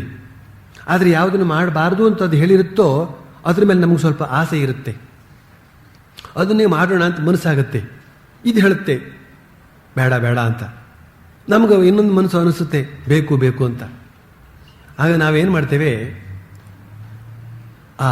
ಬೇಕು ಬೇಕು ಅಂತ ನಮಗೆ ಅನುಸಾರವಾಗಿ ಮಾತಾಡಿರುತ್ತಲ್ಲ ಒಂದು ಮನಸ್ಸು, ನಮಗೆ ಹೊಂದಿಕೆಯಾಗಿ ಮಾತಾಡಿರುತ್ತಲ್ಲ ಒಂದು ಮನಸ್ಸು, ಅದನ್ನು ಕೇಳ್ಬಿಡ್ತೀವಿ ನಾವು. ಅದಕ್ಕನುಸಾರವಾಗಿ ನಡ್ಕೊಂಡು ಹೋಗ್ತಾ ಇರ್ತೀವಿ. ಹಾಗೆ ಒಂದು 4-6 ಸಲ ಮಾಡಿದ ಮೇಲೆ ಅದೆಲ್ಲ ಮಾಡಬಾರ್ದು ಕಾಣೋ ಅಂತ ಒಳ್ಳೆ ಮಾತಿನಲ್ಲಿ ಹೇಳಿರುತ್ತಲ್ಲ ಅಂತ ಸಾಕ್ಷಿ, ಅದು ಆಲೋಚನೆ ಮಾಡುತ್ತೆ ಇನ್ನು ಇವನು ನನ್ನ ಮಾತು ಕೇಳ್ತಾ ಇಲ್ಲ ಅಂತ. ಆಮೇಲೆ ಅದರ ಸದ್ದು ಅದು ಮಾತ್ರ ಹೇಳ್ತಾನೆ ಇರುತ್ತೆ, ಅದು ನಮ್ಗೆ ಕೇಳಿಸೋದಿಲ್ಲ. ಆಮೇಲೆ ಅದು ಅಡಗಿ ಹೋಗಿಬಿಡುತ್ತೆ. ಆಮೇಲೆ ನಾವು ನಿಶ್ಚಿಂತೆ ಏನು ಬೇಕಾದರೂ ಮಾಡ್ಕೊಂಡು ಬರ್ತಾ ಇರ್ಬೋದು, ನಮ್ಮ ಮನಸ್ಸೋ ಇಚ್ಛೆ. ಹಾಗೆ ಮನುಷ್ಯ ದುರ್ಮಾರ್ಗದಲ್ಲೇನೇನೆ ಒಂದೇ ಸಮನೆ ಪ್ರವೃತ್ತನಾಗುವುದಕ್ಕೆ ಕಾರಣ ಅವನ ಅಂತಃಸಾಕ್ಷಿ ಅಂತ ಹೇಳ್ತಕ್ಕಂಥದ್ದು ಅದರ ಬಾಯಿ ಮುಚ್ಚಿ ಹೋಗಿಬಿಟ್ಟಿರುತ್ತೆ. ಆದ್ದರಿಂದ ಅಂತಃಸಾಕ್ಷಿಗೆ ನಾವು ಗಮನ ಕೊಡಬೇಕು. ಒಳಗಡೆ ಏನು ಹೇಳುತ್ತೆ, ಏನೋ ಹೇಳ್ತಾ ಇದೆ, ಅವನೇ ಆ ಪರಮಾತ್ಮ. ಅಂತಃಸಾಕ್ಷಿ ರೂಪದಲ್ಲಿ ಅವನೇ ಹೇಳ್ತಾನವನು, ಹೀಗೆ ಮಾಡು ಹೀಗೆ ಮಾಡಬೇಡ ಅಂತ. ಸಜ್ಜನರ ಮೂಲಕ ಬೇರೆ ಹೇಳಿಸ್ತಾ ಇರ್ತಾನೆ, ಶಾಸ್ತ್ರವಾಕ್ಯಗಳ ಮೂಲಕ ಬೇರೆ ಹೇಳಿಸ್ತಾ ಇರ್ತಾನೆ, ಅದೆಲ್ಲ ಮಾಡಬೇಡ ಅಂತ. ಆ ರೀತಿಯಲ್ಲಿ ನಾವು ಶೋಧನೆಯ ಮೂಲಕ ಇಲ್ಲಿ ನಿಸ್ವಾರ್ಥತೆ ಅಂತ ಹೇಳ್ತಕ್ಕಂಥದ್ದನ್ನು ಕೂಡ ಬೆಳೆಸ್ಕೊಳ್ಬೇಕಾಗತ್ತೆ. ಆಗ ಶ್ರೀ ರಘುರಾಮ ದರ್ಶನವು ನಿನಗೆ. ಇಷ್ಟೇ, ಮರೆಮೋಸಗಳ ತಳ್ಳು, ಒಳಗೆ ಭಕ್ತಿಯ ಬೆಳೆಸು, ನಿಸ್ವಾರ್ಥ ಸೇವೆಯಲ್ಲಿ ಪೂಜೆಯನ್ನು ನಡೆಸು, ಆಗ ಶ್ರೀ ರಘುರಾಮ ದರ್ಶನವು ನಿನಗೆ ಅಂತ ಸರಳ ವಾಕ್ಯದಲ್ಲಿ ಇಲ್ಲಿದೆ. ಶ್ರೀರಾಮಕೃಷ್ಣ ಮುಂದುವರಿಸ್ತಾ ಹೇಳ್ತಾರೆ, ಯಾರು ಪ್ರಾಪಂಚಿಕ ಕೆಲಸಗಳನ್ನ ಅಂದ್ರೆ ಆಫೀಸ್ನಲ್ಲಿ ಕೆಲಸ, ವ್ಯಾಪಾರ ಇತ್ಯಾದಿಗಳನ್ನ ಮಾಡ್ತಾರೋ ಅವರೂ ಸತ್ಯವಾದಿಗಳಾಗಿರ್ಬೇಕು. ಸತ್ಯವಚನವೇ ಕಲಿಯುಗದಲ್ಲಿ ತಪಸ್ಸು ಅಂದ್ಬಿಟ್ರು. ಅವ್ರು ಯಾವತ್ತಂದದ್ದು ಅವತ್ತಂದದ್ದು. ನಮ್ಮ ಮನಸ್ಸಾಕ್ಷಿ ಹೇಗೆ ಅಂದಿತ್ತೋ ಹಾಗೆ ಅವರು ಅಂದಿದ್ದಾರೆ. ಕೇಳುವವರು ಯಾರಮ್ಮ ಅವ್ರ ಮಾತನ್ನ? ಆಫೀಸುಗಳಲ್ಲಿ, ವ್ಯಾಪಾರ ವ್ಯವಹಾರಗಳಲ್ಲಿ ಕೂಡ ಒಂದು ಸತ್ಯವಾದ ನಡತೆ ಅಂತ ಹೇಳ್ತಕ್ಕಂಥದ್ದು ಇರುತ್ತೆ, ಅದನ್ನು ನಡೆಸ್ಕೊಂಡು ಬರಬೇಕು ಅಂತ ಮಾತನ್ನು ಶ್ರೀರಾಮಕೃಷ್ಣ ಹೇಳಿದ್ರಲ್ಲ ಅಂದು. ಇದನ್ನು ನಮ್ಮ ಭಾರತ ದೇಶದ ಎಲ್ಲ ಜನರು ಕೇಳಿದ್ದ ಪಕ್ಷದಲ್ಲಿ ಯಾತಕ್ಕೆ ತೊಂದರೆ ಆಗುತ್ತೆ, ಯಾತಕ್ಕೆ ಗಂಡಾಂತರಗಳು ಬರುತ್ತವೆ? ಹೋಗ್ಲಿ, ನೀವಾದರೂ ಅಲ್ಲಿ ಇರುವವರಿಗೆಲ್ಲ ಹೇಳಿ ಇನ್ಮೇಲೆ ಶ್ರೀರಾಮಕೃಷ್ಣ ಹೇಳಿದ್ದಾರೆ ಅಂತ. ಆದರೆ ಅವ್ರು ಕೊಡ್ತಕ್ಕಂಥ ಉತ್ತರವನ್ನು ಬಂದು ನಮ್ಮ ಹತ್ರ ಹೇಳಬೇಡಿ ಅಷ್ಟೇನೆ. ಶ್ರೀರಾಮಕೃಷ್ಣರು ಇದನ್ನ ಹೇಳಿದ್ರು, ಸತ್ಯವಚನವೇ ಕಲಿಯುಗದಲ್ಲಿ ತಪಸ್ಸು ಅಂತ. ಸತ್ಯ ಹೇಳೋದು ಕಷ್ಟ. ಸತ್ಯ ಹೇಳಿ ಯಾರು ಬದುಕಿದ್ದಾರೆ ಸ್ವಾಮೀಜಿ? ಸತ್ಯ ಹೇಳಿ ಬದುಕೋದಕ್ಕೆ ಸಾಧ್ಯವೇ? ನಿಜಕ್ಕೂ ಕೂಡ ಹೊರಗಡೆಯ ವ್ಯವಹಾರಗಳನ್ನು ನೋಡಿದರೆ ಸತ್ಯ ಹೇಳಿದರೆ ಬದುಕೋದಕ್ಕೆ ಸಾಧ್ಯ ಇಲ್ಲ ಅಂತ ಅನಿಸ್ತದೆ. ಸುಳ್ಳು ಹೇಳಿದವರೇ ರಾಜಾರೋಷವಾಗಿ ಬದುಕತಕ್ಕಂತಹದ್ದು ಅಲ್ಲಿ ಕಾಣ್ತಾ ಇರುವಾಗ, ಸತ್ಯ ಹೇಳಿದರೆ ಸತ್ಯ ಹೋಗೋದೇ ಸರಿ ಅಂತನ್ನೋದು ನಮಗೆ ಕೂಡ ಗೊತ್ತಾಗುತ್ತದೆ. ಸನ್ಯಾಸಿಗಳು ಕೂಡ ಈ ನಡುವೆ ಗೊತ್ತಾಗ್ತಾ ಇದೆ. ಆದರೆ ನಾನು ಯಾವಾಗಲೂ ಒಂದು ಮಾತು ಹೇಳ್ತಿರ್ತೀನಿ, ಸುಳ್ಳು ಹೇಳಿದವರು ಎಷ್ಟು ಜನ ಬದುಕಿದ್ದಾರೆ? ಎಲ್ಲ ಸುಳ್ಳು ಹೇಳಿ ಬದುಕ್ತೇವೆ ಅಂತ ಹೊರಟ್ರಲ್ಲ, ಸುಳ್ಳು ಹೇಳಿದವರು ಯಾರು ಬದುಕಿದ್ದಾರೆ? ಇಂಥ ಒಬ್ಬ ಸುಳ್ಳು ಹೇಳಿ ಬದುಕಿದ ಅಂಥೇಳಿ ಅವನ ಹೆಸರು ಹೇಳ್ತಕ್ಕಂಥವ್ರು ಯಾರಿದ್ದಾರೆ ಇವತ್ತು? ಮಹಾತ್ಮ ಗಾಂಧೀಜಿಯವರ ಹೆಸರನ್ನು ಹೇಳ್ತಾರೆ, ಹರಿಶ್ಚಂದ್ರನ ಹೆಸರನ್ನು ಹೇಳ್ತಾರೆ. ಅವನು ಸತ್ಯ ಹೇಳಿದ, ಸತ್ಯಕ್ಕಾಗಿ ಪ್ರಾಣ ಕೊಟ್ಟ ಅಂತನೋ ಮಾತನ್ನ ನಾವು ಸತ್ಯ ಹರಿಶ್ಚಂದ್ರನ ಸಂಬಂಧವಾಗಿ ಹೇಳ್ತೇವೆ, ಮಹಾತ್ಮ ಗಾಂಧೀಜಿಯವರ ಸಂಬಂಧವಾಗಿ ಹೇಳ್ತೇವೆ. ಆ ರೀತಿಯಲ್ಲಿ ಸತ್ಯಕ್ಕಾಗಿ ಹೊಡೆದಾಡದಂತಹ ವ್ಯಕ್ತಿಗಳು ಕುರಿತಾಗಿ ಹೇಳ್ತೇವೆ. ಅವರೆಲ್ಲ ಬದುಕಿದ್ದಾರೆ ಇವತ್ತಿಗೂ ಕೂಡ. ಕೀರ್ತಿ ಶರೀರ ಅಂತ ಒಂದಿದೆ. ಇದು ಮಣ್ಣಿನ ಶರೀರ, ಇದು ಸುಟ್ಟು ಹೋಗುತ್ತೆ. ಆದರೆ ಇದರ ಒಳಗಡೆ ಇನ್ನೊಂದು ಶರೀರ ಇದೆ, ಕೀರ್ತಿ ಶರೀರ ಅಂತ. ಅಪಕೀರ್ತಿ ಶರೀರವೋ ಅಥವಾ ಸತ್ಕೀರ್ತಿ ಶರೀರವೋ ಅಂತ, ಅದು ಬಹಳ ಮುಖ್ಯ. ಅಪಕೀರ್ತಿ ಶರೀರ ಯಾರಿಗೆ ಬೇಕು? ಸೊಟ್ಟಂಪಟ್ಟ ಇರತಕ್ಕಂಥ ಶರೀರ ಯಾರಿಗೆ ಬೇಕು? ಸುಂದರವಾಗಿರ್ತಕ್ಕಂಥ ಶರೀರವೇ ತಾನೇ ನಮಗೆ ಬೇಕಾದ್ದು. ಹಾಗೇನೇ ಸುಂದರವಾದ ಕೀರ್ತಿ ಇರ್ತಕ್ಕಂಥದ್ದು ಬೇಕು ನಮಗೆ, ಸತ್ಕೀರ್ತಿ ಬೇಕು. ಆ ಸತ್ಕೀರ್ತಿ ಶರೀರ ಅಂತ ಹೇಳ್ತಕ್ಕಂಥದ್ದು ಬದುಕಿರಬೇಕು. ಬದುಕುವುದು ಅಂದರೆ ಅದು ಆ ಸತ್ಕೀರ್ತಿಯ ಶಾಲಿಗಳಾಗಿ ನಾವು ಬದುಕಬೇಕು.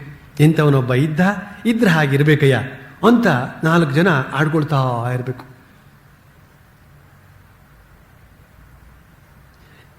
ಇದು ಸತ್ಯ ಹೇಳೋದ್ರಿಂದ ಆಗ್ತದೆ, ಸತ್ಯ ಹೇಳೋದ್ರಿಂದ. ಆದರೆ god seize the truth but weights. ಸತ್ಯ ಹೇಳತಕ್ಕಂಥವನು ಬಹಳ ಬೇಗ ಉದ್ಧಾರ ಆಗೋದಕ್ಕೆ ಸಾಧ್ಯವಾಗದೆ ಹೋಗ್ಬೋದು. ಆದರೆ ಅಂತಃಶಕ್ತಿ ಅಂತ ಹೇಳ್ತಕ್ಕಂಥದ್ದು ಬಲಿತ್ಕೊಂಡು ಬರ್ತಾ ಇರ್ತದೆ ಒಳಗಡೆಯಿಂದ. ಅವನು ಸತ್ವಪೂರ್ಣ ವ್ಯಕ್ತಿಯಾಗಿ ಬೆಳೆದುಕೊಂಡು ಬರ್ತಾ ಇರ್ತಾನೆ. ಬಹಳ ನಿಧಾನ. ಅವನು ಜಗತ್ತಿಗೆ ವೇದ್ಯವಾಗೋದು ಬಹಳ ನಿಧಾನ. ಆದರೆ ಒಮ್ಮೆ ವೇದ್ಯನಾದ ಅಂತ ಹೇಳಿದ್ರೆ ಸೂರ್ಯಚಂದ್ರರು ಇರುವವರೆಗೂ ಕೂಡ ಅವನ ಹೆಸರನ್ನು ಹೇಳ್ತಾ ಇರ್ತಾರೆ. ಬಾಕಿ ಉಳಿದವರು ಸುಳ್ಳು ಹೇಳಿ ಮಜಾ ಮಾಡ್ತಕ್ಕಂಥವರು ಬಹಳ ಬೇಗ ಎಲ್ಲ ಏನು ಅದ್ಭುತ ದೊಡ್ಡ ದೊಡ್ಡ 4 ಕಾರು 5 ಕಾರು 6 ಕಾರು ಏನು ಅದ್ಭುತ ಎಷ್ಟು ಖರ್ಚು ಮಾಡಿದ್ರು ಕೂಡ ಆಗರ್ಭ ಶ್ರೀಮಂತನಯ್ಯ ಅಂತ ಬಹಳ ಬೇಗ ಅವನು ಪ್ರಖ್ಯಾತಿ ಬರ್ತಾನೆ. ಆಮೇಲೆ ಅವನು ಯಾರೋ ಜಗತ್ತಿಲ್ಲೋ. ಈ ರೀತಿಯಲ್ಲಿ ನಾವು ಆಳವಾಗಿ ಆಲೋಚನೆ ಮಾಡಬೇಕಾಗತ್ತೆ. ಆದರ್ಶಕ್ಕಾಗಿ ನಮ್ಮ ವ್ಯಕ್ತಿತ್ವವನ್ನೇ ಸಮರ್ಪಣೆ ಮಾಡಬೇಕಾಗುತ್ತೆ. ಆಗ ನಮ್ಮ ವ್ಯಕ್ತಿತ್ವನ ಅದು ಕಾಪಾಡ್ತದೆ. ಆದರ್ಶ ಅಂತ ಹೇಳ್ತಕ್ಕಂಥದ್ದು ಕಾಪಾಡ್ತದೆ. ದೇವರಿಗಾಗಿ ಸಮರ್ಪಣೆ ಮಾಡಿಕೊಂಡಾಗ ಎಲ್ಲ ನೋಡಿ, ನಾವು ಆಲೋಚನೆ ಮಾಡ್ತೀವಿ, ನಾವೇ ನಮ್ಮನ್ನು ಹೊಗಳಿಕೊಂಡ್ರೆ ಜನಗಳಿಗೆ ಅರ್ಥ ಆಗೋದೋ ಅಂತ. ಆದರೆ ಯೇಸು ಕ್ರಿಸ್ತ ಒಂದು ಮಾತು ಹೇಳ್ತಾನೆ, ಗುಪ್ತವಾಗಿ ದಾನ ಮಾಡು, ಅದನ್ನು ನನ್ನ ಭಗವಂತ ವ್ಯಕ್ತಪಡಿಸ್ತಾನೆ. ಆದರೆ ನೀನು ವ್ಯಕ್ತವಾಗಿ ದಾನ ಮಾಡ್ತು ಅಂತ ಹೇಳಿದ್ರೆ ನಮ್ಮ ಭಗವಂತ ಸುಪ್ತನಾಗಿ ಬಿಡ್ತಾನೆ, ಸುಮ್ಮನಾಗಿ ಬಿಡ್ತಾನೆ ಅಂತ. ಯಾಕೆ ಅಂತ ಹೇಳಿದ್ರೆ ನಿನ್ನ ವೈಭವವನ್ನು ನೀನೇ ಕೊಂಡಾಡ್ಕೊಂಡ್ಬಿಟ್ಟಿಯಲ್ಲ. ಆದರೆ ಮನುಷ್ಯ ತನ್ನ ವೈಭವವನ್ನು ತಾನೇ ಕೊಂಡಾಡ್ತು ಅಂತ ಹೇಳಿದ್ರೆ ಮೊದಲನೇದಾಗಿ ಅದು ಗೊತ್ತಾಗತಕ್ಕಂಥದ್ದು ಎಲ್ಲೋ ಒಂದು 1000 ಜನರಿಗೆ ಅಂತ ಇಟ್ಕೊಳ್ಳಿ, ಅಮ್ಮಮ್ಮ ಅಂತಂದ್ರೆ ಆ 1000 ಜನರಲ್ಲೂ ಕೂಡ ನಿಜವಾಗಿ ಅವನ ವೈಭವವನ್ನು ಮೆಚ್ಕೊಳ್ತಕ್ಕಂಥವರು ಒಂದು 3-4 ಜನ ಇದ್ರೆ ದೊಡ್ಡ ಮಾತು. ಬಾಕಿ ಉಳಿದವರು ನೋಡಯ್ಯ ಅವನು ಎಷ್ಟು ಕೊಚ್ಕೊಳ್ತಾನೆ, ಮಾಡೋದಿಷ್ಟು ಹೇಳ್ಕೊಳ್ಳೋದಷ್ಟು, ಕೊನೆಗೂ ಸಿಕ್ಕಿದವನಿಗೆ ಅಪಕೀರ್ತಿನೇ. ಆದರೆ ಗುಪ್ತವಾಗಿ ಸತ್ಕಾರ್ಯವನ್ನು ಮಾಡಿದಾಗ ಸ್ವರ್ಗಲೋಕದಲ್ಲಿರ್ತಕ್ಕಂಥ ತಂದೆ, ಯೇಸುಕ್ರಿಸ್ತರ ಭಾಷೆ ಅದು, ಭಗವಂತ ಅದನ್ನು ವ್ಯಕ್ತಪಡಿಸ್ತಾನೆ ಅಂತ ಹೇಳಿದ್ರೆ ಶಾಶ್ವತವಾಗಿ ಸೂರ್ಯಚಂದ್ರ ಇರುವವರೆಗೂ ಕೂಡ ಅದನ್ನು ವ್ಯಕ್ತಪಡಿಸ್ತಾನೇ ಇರ್ತಾನೆ ಅಂತ ಅರ್ಥ. ಆದ್ರಿಂದ ನಮಗೆ ಏನೇನು ಒಳ್ಳೇದಾಗಬೇಕು ಅದೆಲ್ಲ ಭಗವಂತನ ಮೂಲಕವೇ ಆಗುವಂತೆ ನಾವು ನಡ್ಕೊಳ್ಬೇಕು. ಆಗ ನಾವು ಸತ್ಯ ಹೇಳುವಲ್ಲಿ ಯಾವ ಕಷ್ಟವೂ ಕೂಡ ಬರೋದಿಲ್ಲ. ಆದರೆ ಲೌಕಿಕ ದೃಷ್ಟಿಯಿಂದ ಕಷ್ಟ ಬರ್ತದೆ. ಈ ಮಾತನ್ನು ನಾವು ಒಪ್ಕೊಳ್ಬೇಕು. ಕಷ್ಟ ಬರ್ತದೆ ಅಂತ ತಿಳಿದಿದ್ದು ಕೂಡ ಸತ್ಯ ಹೇಳಬೇಕು. ಯಾತಕ್ಕೆ ಅಂತ ಹೇಳಿದ್ರೆ ಸತ್ಯವೇ ನಮ್ಮನ್ನು ಕಾಪಾಡ್ತಕ್ಕಂಥದ್ದು ಅಂತ ಸ್ವಾಮಿ ವಿಜ್ಞಾನಂದಜಿ ಮಹಾರಾಜ್ ಅಂತಂದ್ರೆ ಶ್ರೀರಾಮಕೃಷ್ಣ ಸನ್ಯಾಸಿ ಶಿಷ್ಯರಲ್ಲಿ ಒಬ್ಬರು. ಅವರದ್ದು ವಿಚಿತ್ರವಾದಂತಹ ಒಂದು ಬಗೆಯ ಜೀವನ, ಅದೇ ಒಂದು ಸ್ವಾರಸ್ಯಕರವಾದಂತಹ ಜೀವನ. ಅವ್ರ ಬಳಿಗೆ ಅವರ ಶಿಷ್ಯರೊಬ್ಬರು ಬಂದು ಕೇಳಿದರು, ಮಹಾರಾಜ್, ಭಗವಂತನ ಸಾಕ್ಷಾತ್ಕಾರಕ್ಕೆ ಒಂದು ಸುಲಭ ಮಾರ್ಗವನ್ನು ಹೇಳ್ಕೊಡಿ. ಅದಕ್ಕೆ ಅವರು ಹೇಳಿದ್ರಂತೆ, ನೀನು ಹಿಂದೆ ಪ್ರಾಥಮಿಕ ಶಾಲೆಯಲ್ಲಿ ಅಧ್ಯಯನ ಮಾಡ್ತಿರುವಾಗ ನಿನ್ನ ಹತ್ರ ಕಾಪಿ ರೈಟಿಂಗ್ ಬರ್ತಾ ಇದ್ದಿರಬಹುದು ಅಂತ ಕಾಣ್ತದೆ ಅಲ್ವೇ? ಯಾವ ವಾಕ್ಯ ಹಾಕಿದ್ದಾರೆ ಮೊದಲು? ಸತ್ಯವೇ ದೇವರು, ಸತ್ಯವೇ ತಾಯಿ ತಂದೆ ಅಂತ. ಅದನ್ನು ನೀನು ಎಷ್ಟು ಸತಿ ಬರೆದಿದ್ದೆ ಕಾಪಿ ರೈಟಿಂಗ್? ಎಷ್ಟು ಸತಿ ಬರೆದಿದ್ದೆ ಅದನ್ನ? ಈಗ ಅದನ್ನು ಅನುಷ್ಠಾನ ಮಾಡು ಸಾಕು. ಸತ್ಯವನ್ನು ಅನುಷ್ಠಾನ ಮಾಡ್ತು ಅಂತ ಹೇಳಿದ್ರೆ ಸತ್ಯ ಸ್ವರೂಪಿಯಾದ ಪರಮಾತ್ಮ ಸತ್ಯವಾಗಿಯೂ ಕೂಡ ಎದುರುಗಡೆ ಬಂದು ನಿಂತ್ಕೊಳ್ತಾನೆ, ಮೈದಾಡ್ತಾನೆ, ಎಲ್ಲವೂ ಸತ್ಯವಾಗಿ ಬಿಡುತ್ತದೆ. ಅದಕ್ಕೋಸ್ಕರವೇ ರಾಜಯೋಗ ಬಹಳ ದೊಡ್ಡ ಯೋಗ.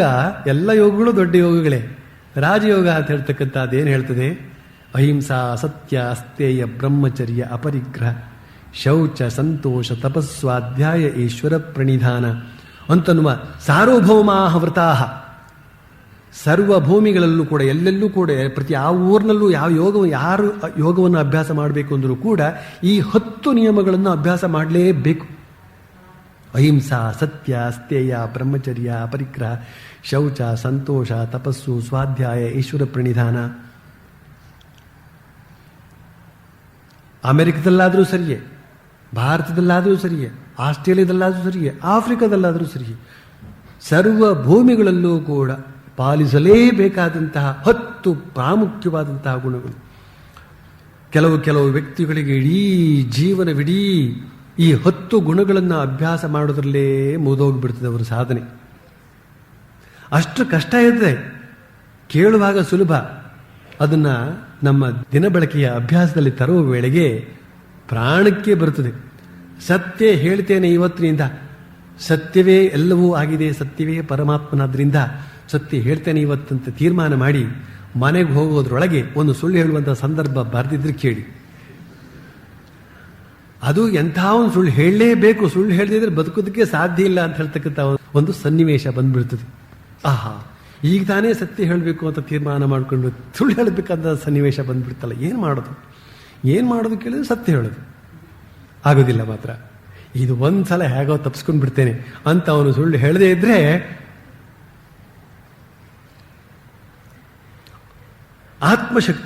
ಆತ್ಮಶಕ್ತಿ ಅಂತ ಒಂದಿದೆ. ತನ್ನೊಳಗೆ ತಾನು ನಂಬಿಕೊಂಡಿರತಕ್ಕಂಥದ್ದು.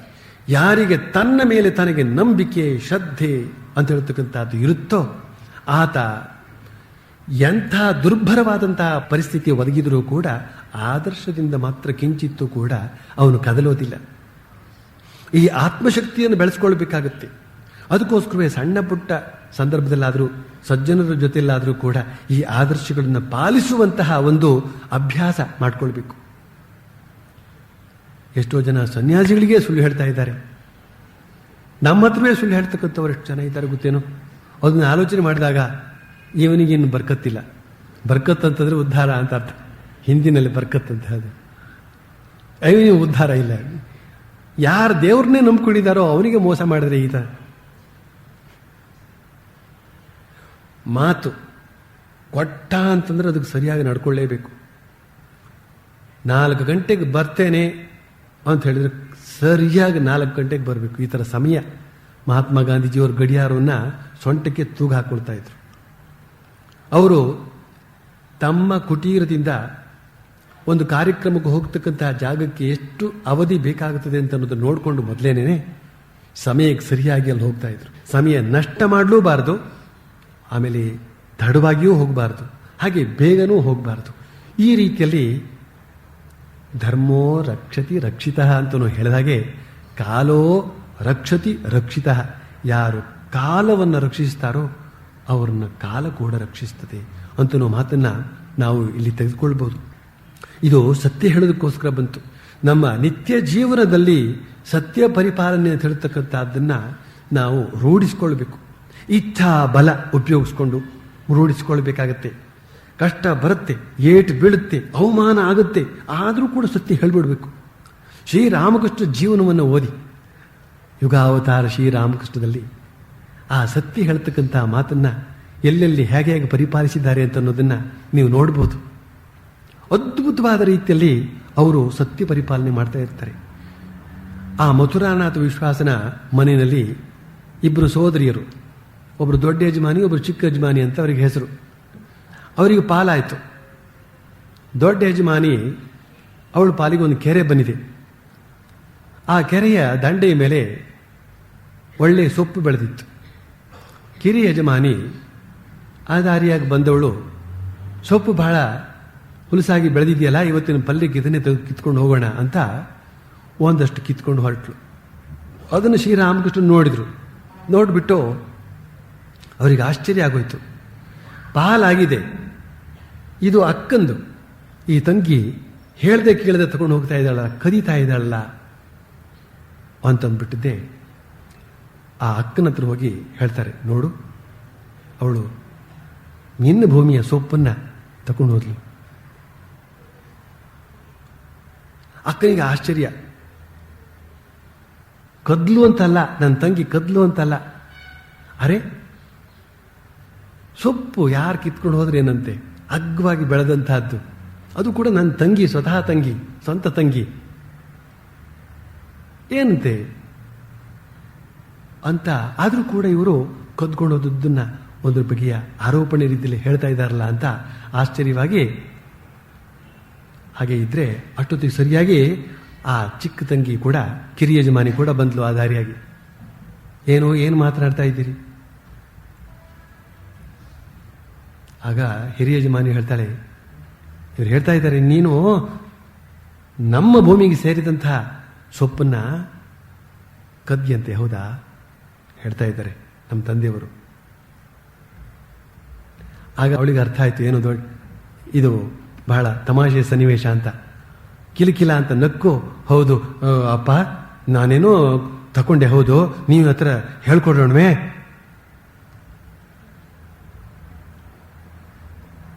ಅಂತ ಅನ್ನೋದ್ರೊಳಗೇನೇನೆ ಇಬ್ಬರ ಕಣ್ಣುಗಳಲ್ಲೂ ಕೂಡ ಪರಸ್ಪರ ಸಂಭಾಷಣೆ ನಡೆದಾಯ್ತು. ಅದೇನೋ ಒಂದು ಕೀಟ್ಲೆ ಸನ್ನಿವೇಶ ಅಂತ ತಿಳ್ಕೊಂಡು ಇಬ್ರು ಕಿಲಕಿಲ ಅಂತ ನಕ್ಕೊಂಡು, ಆ ನಕ್ಕದನ್ನು ನೋಡಿ ಶ್ರೀರಾಮಕೃಷ್ಣ ತಿಳ್ಕೊಳ್ತಾರೆ, ಓಹೋ, ಇವರು ಇದನ್ನ ಸೀರಿಯಸ್ ಆಗಿ ತಗೊಳ್ಳೇ ಇಲ್ಲ ಅಂತ. ಇದೊಂದು ಗಂಭೀರವಾದಂಥ ವಿಷಯ ಅಂತ ತಗೊಳ್ಳಿ. ಆಗ ಅವ್ರು ಹೇಳ್ತಾರೆ, ಏನೋಪ್ಪ, ನನಗೆ ಗೊತ್ತಿರೋದೇನಪ್ಪ ಅಂತಂದ್ರೆ, ಒಬ್ಬರಿಗೆ ಸೇರಿದ್ದನ್ನು ಇನ್ನೊಬ್ಬರು ತಗೊಳ್ಳೋದು ತಪ್ಪು, ಗೊತ್ತಿಲ್ಲದೆ ತಗೊಳ್ಳೋದು ತಪ್ಪು ಅಂತ. ಇದು ನಿಮ್ಮ ವ್ಯವಹಾರ, ಇನ್ನೇನಿದೆಯೋ ನಮಗೇನು ಗೊತ್ತು ಅಂತ ಹೊರಟೋಗ್ಬಿಟ್ರಂತೆ ರೋಮಿಗೆ. ಒಂದ್ಸಲ ಅವರಿಗೆ ಒಂದು ತೋಟದಿಂದ, ಅವರ ಭಕ್ತರ ತೋಟದಿಂದ ನಿಂಬೆಹಣ್ಣು ತಂದುಕೊಡ್ಲಾಗ್ತಾ ಇತ್ತು ಅವರ ಉಪಯೋಗಕ್ಕೆ. ಯಾವತ್ತೋ ಒಂದು ದಿವಸ ನಿಂಬೆಹಣ್ಣು ತಂದುಕೊಟ್ರೆ ಅದು ತಿನ್ನೋದಕ್ಕೆ ಸಾಧ್ಯವಾಗಲಿಲ್ಲ ಅವ್ರ ಕೈನಲ್ಲಿ.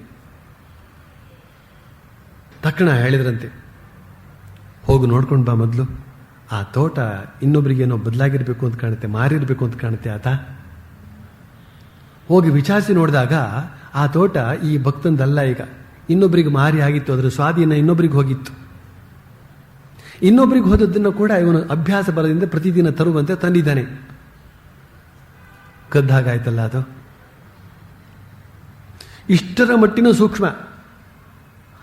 ಅಲ್ಲಿ ಮಾರಿದ್ದು ಯಾರಿಗೂ ಗೊತ್ತಿಲ್ಲ, ಶ್ರೀರಾಮಕೃಷ್ಣ ಕೂಡ ಕೇಳಿಲ್ಲ, ಅದು ತಿನ್ನೋಕ್ಕಾಗ್ತಾ ಇಲ್ಲ. ಅದು ಸತ್ಯ ಪರಿಪಾಲನೆ, ಅಸ್ಥೇಯ ಪರಿಪಾಲನೆ ಇತ್ಯಾದಿ ಗುಣಗಳನ್ನೆಲ್ಲ ನಾವು ಪರಿಪಾಲನೆ ಮಾಡಿದಾಗ ನಮ್ಮ ವ್ಯಕ್ತಿತ್ವ ಅಂತ ಹೇಳ್ತಕ್ಕಂಥದ್ದು ಎಷ್ಟು ಶುದ್ಧವಾಗುತ್ತದೆ ಅಂತ ಹೇಳ್ತಕ್ಕಂಥದ್ದೆಲ್ಲ ಈ ಮಾತಿನ ಮೂಲಕ ಗೊತ್ತಾಗ್ತದೆ. ಅದಕ್ಕೋಸ್ಕರ ಶ್ರೀರಾಮಕೃಷ್ಣ ಹೇಳ್ತಾರೆ, ಸತ್ಯವಚನವೇ ಕಲಿಯುಗದಲ್ಲಿ ತಪಸ್ಸು ಅಂತ ಹೇಳಿದಾಗ ಪ್ರಾಣಕೃಷ್ಣ ಹೇಳ್ತಾನೆ, ಹೌದು ನಿಜ. ಮಹಾನಿರ್ವಾಣ ತಂತ್ರದಲ್ಲಿ ಹೇಳಿದೆ, ಹೇ ಮಹೇಶಿ, ಈ ಕೌಲ ಧರ್ಮದಲ್ಲಿ ಸತ್ಯವಾದಿಯಾಗಿಯೂ ಜಿತೇಂದ್ರಿಯನಾಗಿಯೂ ಪರೋಪಕಾರ ನಿರತನಾಗಿಯೂ ನಿರ್ವಿಕಾರನಾಗಿಯೂ ಸದಾಶಯನಾಗಿಯೂ ಇರಬೇಕು ಅಂತನ್ನೋದಾಗಿ ನಿಯಮ ಇದೆ ಅಂತ. ಅದೊಂದು ಶಾಸ್ತ್ರ ಗ್ರಂಥ, ಮಹಾನಿರ್ವಾಣ ತಂತ್ರ ಅಂತ, ಶಾಸ್ತ್ರ ತಂತ್ರ ಅದು. ಎಲ್ಲ ಶಾಸ್ತ್ರಗಳು ಕೂಡ ಹೇಳ್ತಕ್ಕಂಥದ್ದು ಒಂದೇ ಮಾತು, ಸತ್ಯ ಹೇಳಬೇಕು, ಪರೋಪಕಾರ ಮಾಡಬೇಕು, ಜಿತೇಂದ್ರಿಯನಾಗಿರಬೇಕು ಇತ್ಯಾದಿ. ಶ್ರೀರಾಮಕೃಷ್ಣ ಹೇಳ್ತಾರಾಗ, ಪ್ರಾಣಕೃಷ್ಣ ಶಾಸ್ತ್ರವಾಕ್ಯವನ್ನು ಉದಾಹರಿಸಿ ಹೇಳ್ತಾ ಇದ್ದಾನೆ. ಅದಕ್ಕೆ ಶ್ರೀರಾಮಕೃಷ್ಣ ಏನು ಹೇಳ್ತಾ ಇದ್ದಾರೆ, ಒಳ್ಳೇದು ಒಳ್ಳೇದು, ಆದರೆ ಈ ಭಾವನೆಗಳೆಲ್ಲ ರಕ್ತಗತ ಆಗುವ ಹಾಗೆ ಮಾಡಿಕೊಳ್ಬೇಕು. ಇದು ಬಹಳ ಮುಖ್ಯವಾದಂಥ ಮಾತು, ಎಲ್ರಿಗೂ ಗೊತ್ತಿರುವಂಥ ಮಾತೆ. ಸದ್ವಿಚಾರಗಳನ್ನ ರಕ್ತಗತ ಮಾಡ್ಕೊಳ್ಬೇಕು ಅಂತ ಹೇಳುವಂಥ ಮಾತಿದೆಯಲ್ಲ, ಎಲ್ರಿಗೂ ಗೊತ್ತಿರುವಂಥ ಮಾತೆ. ಆದರೆ ಇಲ್ಲಿ ಶ್ರೀರಾಮಕೃಷ್ಣರು ಅದನ್ನು ಒತ್ತಿ ಹೇಳಿದಂತಹದ್ದು ಬಹಳ ಮುಖ್ಯವಾದಂತಹದ್ದು. ಪ್ರಾಣಕೃಷ್ಣ ಶಾಸ್ತ್ರವಾಕ್ಯವನ್ನೇ ಉದಹರಿಸಿ ಹೇಳಿಬಿಟ್ಟ. ಎಂತೆಂಥ ಪಂಡಿತರೆಲ್ಲ ಇದ್ದಾರೆ ಗೊತ್ತೇನೋ, ಆ ಪಂಡಿತರುಗಳು ಎಂತೆಂಥ ಅದ್ಭುತವಾದ ವಿಚಾರಗಳನ್ನೆಲ್ಲ ಹೇಳಬಲ್ಲರು ಗೊತ್ತೇನೋ, ಹೇಳಬಲ್ಲರು ಅಷ್ಟೇ. ಇದು ಶ್ರೀರಾಮಕೃಷ್ಣರಿಗೆ ಗೊತ್ತು. ಅದಕ್ಕೋಸ್ಕರ ಹೇಳ್ತಾ ಇದ್ದಾರೆ, ಒಳ್ಳೆಯದೇ, ಆದರೆ ಈ ಭಾವನೆಗಳೆಲ್ಲ ರಕ್ತಗತ ಆಗುವ ಹಾಗೆ ಮಾಡಿಕೊಳ್ಳಬೇಕು. ರಕ್ತದಲ್ಲೂ ಕೂಡ ಆ ಜಿತೇಂದ್ರಿಯತ್ವ, ಸತ್ಯಶೀಲತೆ, ಪರೋಪಕಾರ ಬುದ್ಧಿ, ನಿರ್ವಿಕಾರತೆ, ದಯಾಗುಣ ಇತ್ಯಾದಿ ದೈವಿ ಗುಣಗಳೆಲ್ಲ ಆ ರಕ್ತದಲ್ಲೂ ಕೂಡ ಕಾಣಿಸ್ಬೇಕು. ಶ್ರೀರಾಮಕೃಷ್ಣ ಒಂದು ಉದಾಹರಣೆ ಕೊಡ್ತಾರಲ್ಲ, ಗಿಳಿಗೆ ರಾಮ ರಾಮ ರಾಮ ಅಂತನ್ನೋದನ್ನ ಹೇಳಿಕೊಡ್ಲಾಗುತ್ತೆ. ಅದು ಕೂಡ ಕಲ್ತ್ಕೊಳ್ತದೆ. ಮನೆಗೆ ಬಂದವರಿಗೆಲ್ಲ ಹೇಳ್ತದೆ ರಾಮ ರಾಮ ರಾಮ ಅಂತ. ಏನಪ್ಪಾ ಗಿಣಿ ರಾಮ ರಾಮ ರಾಮ ರಾಮ. ಶ್ರೀರಾಮಕೃಷ್ಣ ಹೇಳ್ತಾರೆ, ಆ ಗಿಣಿಯನ್ನೇನಾದ್ರು ಒಂದು ಬೆಕ್ಕು ಬಂದು ಹಿಡೀತು ಅಂತ ಹೇಳಿದ್ರೆ ಕ್ಯಾ ಕ್ಯಾ ಅಂತ ಹೇಳ್ತದೆ. ಕಷ್ಟದ ಪರಿಸ್ಥಿತಿಯಲ್ಲೂ ಕೂಡ ನಾವು ಆ ಗಿಣಿ ಏನಾದರೂ ರಾಮ ರಾಮ ಅಂತ ಹೇಳಿದ್ರೆ ಆ ರಾಮ ಅಂತ ಹೇಳ್ತಕ್ಕಂಥದ್ದು ರಕ್ತಗತವಾಗಿತ್ತು ಅಂತ ಅರ್ಥ. ಇದೀಗ ಕಂಠಗತ ಮಾತ್ರ ಆಗಿತ್ತು. ಯಾವಾಗ ಆ ಕಂಠವನ್ನು ಬೆಕ್ಕು ಬಂದು ಹಿಡೀತೋ ಕ್ಯಾ ಕ್ಯಾ ಅಂತ ಅಷ್ಟೇ. ನಿಜವಾದ ಸ್ವಭಾವ ಅಂತ ಹೇಳ್ತಕ್ಕಂಥದ್ದೇ ಹೊರಗೆ ಬಂತು. ಆ ಮೋಸ ಕಪಟ ಅಂತ ಹೇಳ್ತಕ್ಕಂಥದ್ದೇ ಹೊರಗೆ ಬಂದ್ಬಿಡುತ್ತೆ. ಆದ್ರಿಂದ ಎಷ್ಟೋ ಜನ ಬುದ್ಧಿವಂತರೆಲ್ಲ ಇದ್ದಾರೆ, ಸಾಧುಗಳು ಸಿಕ್ಕಿದ್ರೂ ಸಾಕು, ದೊಡ್ಡ ದೊಡ್ಡ ವಿಚಾರಗಳನ್ನೆಲ್ಲ ಅವ್ರು ಕಲ್ತ್ಕೊಂಡು ಬಂದದ್ದೇನೇ ನಿಜವೋ ಅದನ್ನೆಲ್ಲ ಹೇಳ್ಬಿಡ್ತಾರೆ. ಈ ಸಾಧುಗಳು ಏನಪ್ಪ ನಮಗಿಂತಲೂ ಚೆನ್ನಾಗೇ ಕಲ್ತ್ಕೊಂಡು ಬಂದು ಹೇಳ್ತಾ ಇದ್ದಾರಲ್ಲ ಅಂತ ಬೆರಗಾಗಿ ನೋಡ್ತಾ ಇದ್ರೆ ಹೊರಗಡೆ ಹೋದ್ರೆ ಯಥಾ ಪ್ರಕಾರ. ಅದಕ್ಕೋಸ್ಕರ ಎಷ್ಟೋ ಜನ ಪರಸ್ಪರರನ್ನ ದೂರ್ಕೊಳ್ಳೋದು ಉಂಟು. ಇಲ್ಲಿ ಏನು ಆಶ್ರಮಕ್ಕೆ ಹೋಗಿ ಏನು ದೊಡ್ಡ ದೊಡ್ಡದಾಗಿ ಭಜನೆ ಮಾಡಿದ್ದೆ, ಇಲ್ಲಿ ಹೊರಗಡೆ ನೋಡಿದ್ರೆ ನಿನ್ನ ಸ್ವಭಾವ ಈ ತರಹ ಅಂತೆಲ್ಲ ಬೈಯೋದಿದೆ. ಹೊರಗಡೆ ಸ್ವಭಾವ, ಇಲ್ಲಿ ಆಶ್ರಮದಲ್ಲಿ ವಿಶೇಷ ಭಾವ.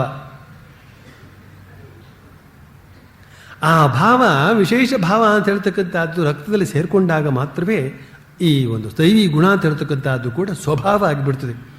ಸ್ವಭಾವವಾಗಬೇಕು. ಅದನ್ನು ಶ್ರೀರಾಮಕೃಷ್ಣ ರಕ್ತಗತ ಆಗುವ ಹಾಗೆ ಮಾಡಿಕೊಳ್ಬೇಕು ಅಂತ. ಈಗ ಶ್ರೀರಾಮಕೃಷ್ಣರು ತಮ್ಮ ಚಿಕ್ಕ ಮಂಚದ ಮೇಲೆ ಕುಳಿತುಕೊಂಡಿದ್ದಾರೆ ಅಂತ ಮಾಸ್ಟರ್ ಮಾಷಿಯೇ ಬರಿತಾ ಇದ್ದಾನೆ. ಭಾವಾವಿಷ್ಟರಾಗಿ ರಾಖಾಲನ ಕಡೆ ನೋಡ್ತಾ ಇದ್ದಾರೆ. ರಾಖಾಲ ಅಂತಂದ್ರೆ ಶ್ರೀರಾಮಕೃಷ್ಣರ ನರೇಂದ್ರನೋಪಾದಿಯಲ್ಲಿದ್ದಂತಹ ಇನ್ನೊಬ್ಬ ಬಾಲಕ ಶಿಷ್ಯ. ಕೇವಲ 16-17 ವರ್ಷದ ತರುಣ. ಅವನನ್ನು ನೋಡ್ತಾ ಇದ್ದಾರಂತೆ ಶ್ರೀರಾಮಕೃಷ್ಣರು. ಹಾಗೆಯೇ ಆತನನ್ನು ನೋಡ್ತಾ ಇದ್ದಂತೆ ವಾತ್ಸಲ್ಯ ಭಾವದಿಂದ ತುಂಬಿ ತುಳುಕಾಡಲಾರಂಭಿಸಿದರು ಅಂತ ಬರೀತಾನೆ ಮಾಸ್ಟರ್ ಮಾಷಿಯ. ರಾಖಾಲನನ್ನು ನೋಡ್ತಾ ಇದ್ದಂತೆ ಶ್ರೀರಾಮಕೃಷ್ಣರ ಇಡೀ ವ್ಯಕ್ತಿತ್ವದಲ್ಲಿ ವಾತ್ಸಲ್ಯ ಭಾವ ಅಂತ ಹೇಳ್ತಕ್ಕಂಥದ್ದು ತಾನಾಗಿ ತುಂಬಿ ತುಳುಕಾಡಲಾರಂಭಿಸಿದಂತೆ ಅಂಗಾಂಗಗಳೆಲ್ಲ ಪುಲಕಿತಗೊಳ್ಳಲಾರಂಭಿಸಿದವು. ಕಣ್ಣು ಬಿಟ್ಟು ನೋಡುವಷ್ಟರಲ್ಲೇ ಸಮಾಧಿಸ್ಥರಾಗಿ ಬಿಟ್ಟಿದ್ದಾರೆ. ಭಕ್ತರೆಲ್ಲರೂ ಆಶ್ಚರ್ಯಚಕಿತರಾಗಿಯೋ ನಿಶ್ಶಬ್ದರಾಗಿಯೋ ಕುಳಿತು ಪರಮಹಂಸರನ್ನು ದೃಷ್ಟಿಸಿ ನೋಡ್ತಾ ಇದ್ದಾರೆ. ಕಿಂಚಿತ್ ಪ್ರಕೃತಿಸ್ಥರಾಗಿ ಪರಮಹಂಸರು ಹೇಳ್ತಿದ್ದಾರೆ, ರಾಖಾಲನನ್ನು ನೋಡಿ ನನಗೆ ಯಾಕೆ ಉದ್ದೀಪನ ಆಗಿಬಿಡ್ತು. ಭಗವಂತನ ಕಡೆಗೆ ಮುಂದುವರಿದಂತೆಲ್ಲ ಆತನ ಐಶ್ವರ್ಯ ವೈಭವ ಕಡಿಮೆದಾಗಿ ಕಾಣಬರಲಾರಂಭಿಸುತ್ತದೆ. ಸಾಧಕನಿಗೆ ಮೊದಲು ದೊರೆಯುತ್ತದೆ 10 ಭುಜಗಳುಳ್ಳ ಭಗವತಿಯ ದರ್ಶನ. ಆ ಮೂರ್ತಿಯಲ್ಲಿ ಐಶ್ವರ್ಯ ಬಹಳವಾಗಿ ವ್ಯಕ್ತವಾಗಿರುತ್ತದೆ. ಅನಂತರ 2 ಭುಜಗಳುಳ್ಳ ದೈವಿಯ ದರ್ಶನ. ಆ ಮೂರ್ತಿಗೆ ವಿವಿಧ ಅಸ್ತ್ರಶಸ್ತ್ರಾಸ್ತ್ರಗಳನ್ನು ಹಿಡಿದಿರುವ 10 ಕೈಗಳಿರೋದಿಲ್ಲ. ಬಳಿಕ ಗೋಪಾಲ ಮೂರ್ತಿಯ ದರ್ಶನ ದೊರೆಯುತ್ತದೆ. ಅದರಲ್ಲಿ ಯಾವ ಐಶ್ವರ್ಯವೂ ಇರುವುದಿಲ್ಲ. ಅದು ಕೇವಲ ಹಾಲು ಹಸುಳೆಯ ಮೂರ್ತಿ. ಇವುಗಳಿಂದ ಆಚೆಗೂ ಕೆಲವು ದರ್ಶನಗಳಾಗುತ್ತವೆ. ಬಳಿಕ ಸಾಧಕನಿಗೆ ಕೇವಲ ಜ್ಯೋತಿಯ ದರ್ಶನ ಆಗುತ್ತದೆ.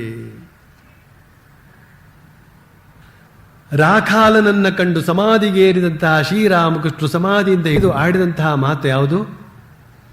ದೇವಿಯ ದರ್ಶನ, ದಶಭುಜಧಾರಿಣಿಯಾದಂತಹ ದೇವಿಯ ದರ್ಶನ, ದ್ವಿಬಾಹುಧಾರಿಣಿಯಾದಂತಹ ದೇವಿಯ ದರ್ಶನ, ಆಮೇಲೆ ಗೋಪಾಲ ಮೂರ್ತಿಯ ದರ್ಶನ, ಆಮೇಲೆ ಇನ್ನೂ ಕೆಲವು ದರ್ಶನ, ಬಳಿಕ ಬರೀ ಜ್ಯೋತಿ ಜ್ಯೋತಿ ಜ್ಯೋತಿ, ಎಲ್ಲೆಲ್ಲೂ ಜ್ಯೋತಿ ದರ್ಶನ.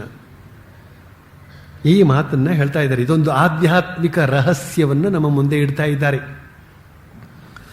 ರಾಖಾಲನನ್ನು ಕಂಡು ಭಾವಾವಿಷ್ಟರಾಗಿ ಸಮಾಧಿ ಸ್ಥಿತಿಗೇರಿದಂತಹದ್ದು ಬಹಳ ಒಂದು ಅದ್ಭುತವಾದಂತಹ ವಿಷಯ. ಶ್ರೀರಾಮಕೃಷ್ಣರಿಗೆ ಏನಾದರೂ ಒಂದು ಸಣ್ಣ ಸೂಚನೆ ಸಿಕ್ಕಿದ್ರೆ ಸಾಕು, ಅದರ ಆಧಾರದ ಮೇಲೆ ಸಮಾಧಿಗೇರ್ತಾ ಇದ್ರು ಅವರು. ಇದನ್ನು ನಾವು ಬಹಳಷ್ಟು ಈ ಹಿಂದೆ ನೋಡಿದ್ದೇವೆ. ನರೇಂದ್ರನನ್ನು ನೋಡಿದಾಗಲೂ ಕೂಡ ಅವರಿಗೆ ಸಮಾಧಿ ಅಂತ ಹೇಳ್ತಕ್ಕಂಥದ್ದು ಉಂಟಾಗ್ತಾ ಇತ್ತು.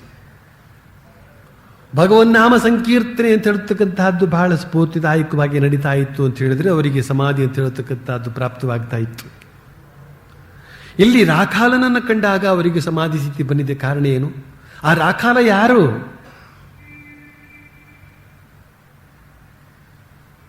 ಹಾಲು ಹಸುಳೆ.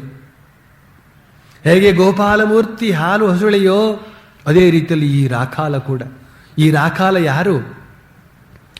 ಶ್ರೀಕೃಷ್ಣನ ಶಾಶ್ವತ ಸಂಗಾತಿ, ನಿತ್ಯ ಸಂಗಾತಿ, ಇಟರ್ನಲ್ ಕಂಪ್ಯಾನಿಯನ್, ನಿತ್ಯ ಸಂಗಾತಿ. ಅಂದು ಬೃಂದಾವನದಲ್ಲಿ ಗೊಲ್ಲರ ನಡುವೆ ರಾಖಾಲ ಇದ್ದ. ಶ್ರೀಕೃಷ್ಣನೊಂದಿಗೆ ಆಟ ಆಡಿಕೊಂಡಿದ್ದ. ಶ್ರೀಕೃಷ್ಣನನ್ನು ಬಿಟ್ಟು ಕ್ಷಣಕಾಲವೂ ಇರದೇ ಇರತಕ್ಕಂಥವನವನು. ಇಲ್ಲಿ ರಾಮಕೃಷ್ಣ ಅಂತನ್ನುವ ಶ್ರೀಕೃಷ್ಣನ ಬಳಿಗೆ ಆತ ಬಂದಿದ್ದಾನೆ. ಶ್ರೀರಾಮಕೃಷ್ಣ ಲೀಲಾ ಕಾರ್ಯಕ್ಕೆ ನೆರವಾಗುವುದಕ್ಕಾಗಿ ಬಂದಂತಹ ರಾಖಾಲ ಆತ. ಪರಮ ಪರಿಶುದ್ಧ ಹೃದಯದ ರಾಖಾಲ ಆತ. ಪರಿಶುದ್ಧ ಹೃದಯದ ವ್ಯಕ್ತಿಯ ಬಳಿಗೆ ನೀವು ಹೋಗಿ ಮಾತನಾಡಬೇಕು. ಪುಟ್ಟ ಹಸುಳೆ, 1-2 ವರ್ಷದ ಮಗು, ಅದು ಎಷ್ಟು ನಿಷ್ಕಲ್ಮಶ ಭಾವದಿಂದ ಇರ್ತದೆ. ಅದನ್ನು ಕಂಡಾಗ ಅಪ್ಪಿಕೊಳ್ಳೋಣ ಅಂತ ಮನಸ್ಸಾಗ್ಬಿಡ್ತದೆ. ಎತ್ತಿಕೊಳ್ಳೋಣ, ಅಪ್ಪಿಕೊಳ್ಳೋಣ, ಏನಾರು ತಿಂಡಿಕೊಳ್ಳೋಣ ಅಂತ ಮನಸ್ಸಾಗೋಲ್ವೇ? ಯಾತಕ್ಕೆ? ಅದರ ನಿಷ್ಕಲ್ಮಶ ಭಾವ ಅಂತ ಹೇಳ್ತಕ್ಕಂಥದ್ದು ನಮ್ಮನ್ನು ಆಕರ್ಷಿಸ್ತದೆ. ಅದು ಸಹಜವೇ. ಆದರೆ ಯಾರು ಶುದ್ಧವಾದ ಜೀವನವನ್ನು ನಡೆಸಿ ತಮ್ಮ ವ್ಯಕ್ತಿತ್ವದಲ್ಲಿ ಒಂದು ಬಗೆಯ ನಿಷ್ಕಲ್ಮಶವಾದಂಥ ವಾತಾವರಣವನ್ನು ಉಂಟು ಮಾಡಿಕೊಂಡಿದ್ದಾರೋ, ನಿಷ್ಕಲ್ಮಶವಾದಂತಹ ಒಂದು ಶುದ್ಧ ಸ್ಪಂದನವನ್ನು ಉಂಟು ಮಾಡಿಕೊಂಡಿದ್ದಾರೋ, ಅವರ ಬಳಿಯಲ್ಲಿ ಹೋದಾಗ ಏನೋ ಒಂದು ಬಗೆಯ ಶಾಂತಿ ಹೇಳದೆ ಕೇಳದೆ ಬಂದುಬಿಟ್ಟಿರ್ತದೆ. ನಮಗೆ ಶಾಂತಿ ಮಾತ್ರ ಬರ್ತದೆ, ಶ್ರೀರಾಮಕೃಷ್ಣರಿಗೆ ಸಮಾಧಿಯೇ ಉಂಟಾಗುತ್ತದೆ. ಆ ರಾಖಾಲನನ್ನು ನೋಡ್ತಾ ನೋಡ್ತಾ ಶ್ರೀರಾಮಕೃಷ್ಣರಲ್ಲಿ ವಾತ್ಸಲ್ಯ ಅಂತ ಹೇಳ್ತಕ್ಕಂಥದ್ದು ಉದಿಸ್ತಂಥದ್ದು. ವಾತ್ಸಲ್ಯ. ರಾಖಾಲನನ್ನ ಪುತ್ರ ಭಾವದಿಂದ ನೋಡ್ತಾ ಇದ್ರು. ಮಾನಸ ಪುತ್ರ ಅಂತಲೇ ಕರೆಯಲಾಗಿದೆ ರಾಖಾಲನನ್ನ. ಬ್ರಹ್ಮಾನುಭವಿ ಅಂತ ಒಂದು ಪುಟ್ಟ ಪುಸ್ತಕ ಇದೆ. ಅದನ್ನೆಲ್ಲ ಓದಬೇಕು. ತುಂಬ ಸ್ವಾರಸ್ಯಕರವಾದಂಥ ಪುಸ್ತಕ. ಅತ್ಯಂತ ಕಡಿಮೆ ಬೆಲೆ ಇಟ್ಟಿದೆ. ಅದನ್ನು ಓದೋದ್ರಿಂದ ಮನಸ್ಸಿಗೆ ಅತೀವವಾದಂಥ ಆನಂದ ಉಂಟಾಗುತ್ತೆ. ನಿಷ್ಕಲ್ಮಶವಾದಂತಹ ಭಾವ ಅಂತ ಹೇಳ್ತಕ್ಕಂಥ ಜಾಗೃತವಾಗುತ್ತೆ. ಅಂತಹ ಸ್ವಾಮಿ ಬ್ರಹ್ಮಾನಂದರು ಅಂತ ಅವರೇ ರಾಖಾಲ. ಮಾನಸಪುತ್ರ ಶ್ರೀರಾಮಕೃಷ್ಣ, ಮಾನಸಪುತ್ರ, ಆಧ್ಯಾತ್ಮಿಕ ಪುತ್ರ. ಆ ಪುತ್ರತ್ವ ಭಾವದಿಂದಲೇ ಕಾಣ್ತಾ ಇದ್ರು. ಅದೇ ರಾಖಾಲನು ಕೂಡ ರಾಮಕೃಷ್ಣರನ್ನ ತಮ್ಮ ಸ್ವಂತ ತಂದೆ, ಸ್ವಂತ ತಾಯಿ ಅಂತನ್ನುವ ಭಾವದಿಂದಲೇ ನಡ್ಕೊಳ್ತಾ ಇದ್ರು. ಎಷ್ಟೋ ಸತ್ಯ ಅವರು ಭುಜದ ಮೇಲೆ ಕೂಡ ಮಕ್ಕಳು ಕುಣಿದಾಡುವಂತೆ ಕುಣಿದಾಡ್ತಾ ಇದ್ರು. ರಾಖಾಲ ಕುಣಿದಾಡ್ತಾ ಇದ್ದ. ಒಂದು ಸಲ ರಾಖಾಲನಿಗೆ ಹಸುವೆ ಆಯಿತು. ಅವನು ಶ್ರೀರಾಮಕೃಷ್ಣ ಬಳಿ ತಾಯಿಯನ್ನು ಕೇಳುವಂತೆ ಕೇಳ್ತಾನೆ, ಹಸುವೆ ಆಗ್ತಾ ಇದೆ ಅಂತ. ತಕ್ಷಣ ಶ್ರೀರಾಮಕೃಷ್ಣರು ಗಂಗಾ ತೀರಕ್ಕೆ ಓಡಿ ಆ ಕಡೆ ಇರತಕ್ಕಂತಹ ಗೌರಿ ಅಂತ ಹೇಳ್ತಕ್ಕಂಥ ಒಬ್ಬ ಭಕ್ತೆಯನ್ನು ಕರೀತಾರೆ. ಗೌರಿ, ನಮ್ಮ ರಾಖಾಲನಿಗೆ ಹಸುವೆ ಆಗ್ತಾ ಇದೆ, ಏನಾದ್ರು ತಿಂಡಿ ತಗೊಂಡು ಬಾ. ಎಷ್ಟು ಗಟ್ಟಿಯಾಗಿ ಕೂಗಿರ್ಬೋದು ಅವರು. ಗಂಗಾ ಆ ಕಡೆಯಿಂದ ಆಕೆ ತಿಂಡಿ ತಯಾರಿಸ್ಕೊಂಡು ದೋಣಿಯಲ್ಲಿ ಬಂದು ಕೊಡ್ತಾಳೆ. ಇವ್ರು ಗಟ್ಟಿಯಾಗಿ ಹರಿಸ್ಕೊಂಡದ್ದು ಕಂಡುಬಿಟ್ಟಿದ್ದೆ ರಾಖಾಲ. ಕಾಲೇಜ್ ಹುಡುಗ ಅವನು. ನಿಷ್ಕಪಟ ಬುದ್ಧಿಯನ್ನು, ಸರಳ ಭಾವದ ಹುಡುಗ ನಿಜ. ಆದರೆ ಕಾಲೇಜಿಗೆ ಹೋದದ್ರಿಂದ ಒಂದಿಷ್ಟು ಆ ಒಂದು ತೋರಾಣಿಕೆ ಅಂತ ಹೇಳ್ತಕ್ಕಂಥದ್ದು ಕೂಡ ಒಂದು ಸ್ವಲ್ಪ ಹುಟ್ಟುಕೊಂಡಿತ್ತು. ಅದರ ಪರಿಣಾಮವಾಗಿ ಫಾಲ್ಸ್ ಪ್ರೆಸ್ಟೀಜ್ ಅಂತ ಇಂಗ್ಲೀಷಲ್ಲಿ ಕರೀತಾರೆ, ಅದೊಂದು ಹುಟ್ಕೊಂಡಿತ್ತು. ರಾಮಕೃಷ್ಣನ್ ದಬಾಯಿಸ್ತಾನೆ, ಏನಪ್ಪ, ನನಗೆ ಹಸಿವೆ ಆದ್ದೇನೋ ನಿಜ, ಅದನ್ನು ನೀವು ಅಷ್ಟು ಗಟ್ಟಿಯಾಗಿ ಡಂಗುರ ಸಾರಬೇಕೆ? ಎಲ್ರಿಗೂ ಕೇಳುವಾಗ ರಾಖಾಲಿಗೆ ಹಸಿವೆ ಆಗಿದೆ, ತಿಂಡಿ ಬೇಕು ಅಂತ ಹೇಳಿ ಈಗ ಎಲ್ರಿಗೂ ಗೊತ್ತಾಯ್ತಲ್ಲ, ಆಗ ಶ್ರೀರಾಮಕೃಷ್ಣರು ಸರಳವಾದ ಮಾತಾ ಹೃದಯದಿಂದ, ಮಾತ್ರ ವಾತ್ಸಲ್ಯದ ಹೃದಯದಿಂದ ಹೇಳ್ತಾರೆ, ಏನಪ್ಪ ಮಾಡೋದು? ನೀನು ಹೇಳಿದೆ ಹಸಿವೆ ಆಗುತ್ತೆ ಅಂತ. ನೀನು ಹಸಿವೆಯನ್ನು ಹಿಂಗಿಸ್ಬೇಕಾದ ನನ್ನ ಕರ್ತವ್ಯ. ಮೊದಲು ಆ ಕೆಲಸವನ್ನು ಮಾಡಬೇಕು. ನೋಡು, ಹೇಳಿಬಿಡುವೆ ನಾನು. ಅದಕ್ಕೆ ಹೇಳಿಬಿಟ್ಟೆ. ಸರಳ ಭಾವ. ಇಂತಹ ಒಂದು ವಾತ್ಸಲ್ಯ ಭಾವದಿಂದ ಶ್ರೀರಾಮಕೃಷ್ಣರು ಆ ರಾಖಾಲನನ್ನು ನೋಡ್ಕೊಂಡವರಾದ್ರಿಂದ ಈಗ ಶ್ರೀರಾಮಕೃಷ್ಣರು ಅವನನ್ನು ನೋಡ್ತಾ ನೋಡ್ತಾ ನೋಡ್ತಾ ನೋಡ್ತಾ ಆ ವಾತ್ಸಲ್ಯ ಭಾವ ಅಂತ ಹೇಳ್ತಕ್ಕಂಥದ್ದು ಉದಿಸಿ ಸಮಾಧಿ ಸ್ಥಿತಿ ಪ್ರಕೃತಿಸ್ಥರಾದ ಮೇಲೆ ಏನು ಹೇಳ್ತಾ ಇದ್ದಾರೆ, ರಾಖಾಲನ ಕಂಡು ನನಗೆ ಯಾತಕ್ಕೆ ಈ ಭಾವ ಬಂತು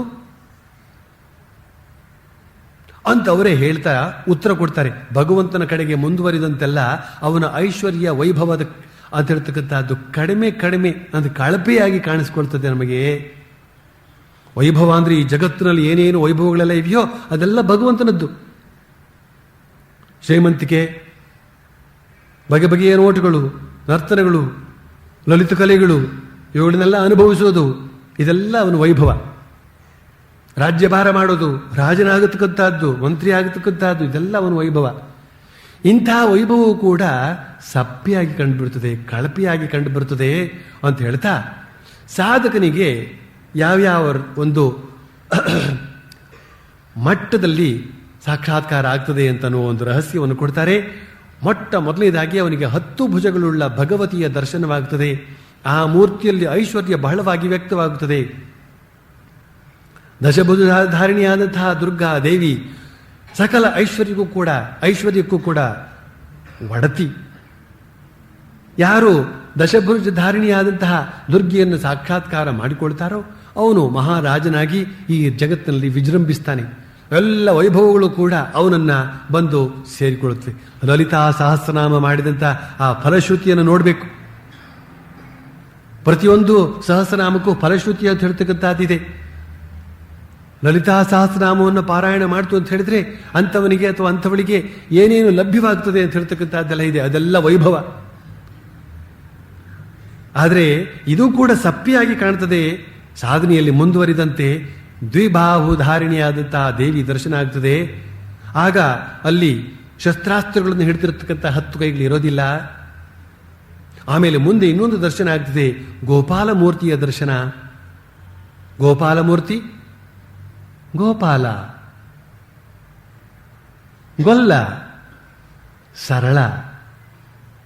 ಸರಳ ಬಾಲಕ, ನಿಷ್ಕಪಟ ಹೃದಯದ ಬಾಲಕ, ಅವನ ದರ್ಶನ. ಆ ಹಸುಳೆಯ ದರ್ಶನ ಅಂತ ಹೇಳಿದ್ರು. ಹಸುಳೆಯ ದರ್ಶನ, ಮಗು, ಪರಮಾತ್ಮ ಮಗುವಿನೋಪಾದಿಯಲ್ಲಿ ಇರ್ತಾನೆ ಅಂತ ಶ್ರೀರಾಮಕೃಷ್ಣ ಹೇಳಿದರು. ಆ ಪರಮಾತ್ಮನ ಸಾಕ್ಷಾತ್ಕಾರ ಮಾಡಿಕೊಂಡಂತಹ ಪರಮಹಂಸರು ಕೂಡ ಮಗುವಿನೋಪಾದಿಯಲ್ಲಿ ಇರ್ತಾರೆ ಅಂತನೋ ಲಕ್ಷಣಗಳನ್ನೆಲ್ಲ ಈ ಹಿಂದೆಯೇ ಶ್ರೀರಾಮಕೃಷ್ಣ ಹೇಳಿದ್ರು. ಇಲ್ಲಿ ಗೋಪಾಲ ಮೂರ್ತಿಯ ದರ್ಶನ, ಕೊನೆಯ ದರ್ಶನ.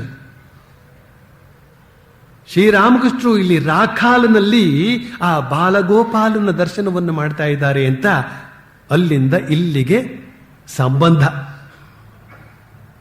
ಅಲ್ಲಿ ಪ್ರಾರಂಭವಾದದ್ರ ಉದ್ದೇಶವನ್ನು ನಾವು ಇಲ್ಲಿ ಕಾಣಬಹುದಾಗಿದೆ. ಶ್ರೀರಾಮಕೃಷ್ಣರಿಗೆ ಆ ಗೋಪಾಲ ದರ್ಶನ ಆಗ್ತಾ ಇದೆ.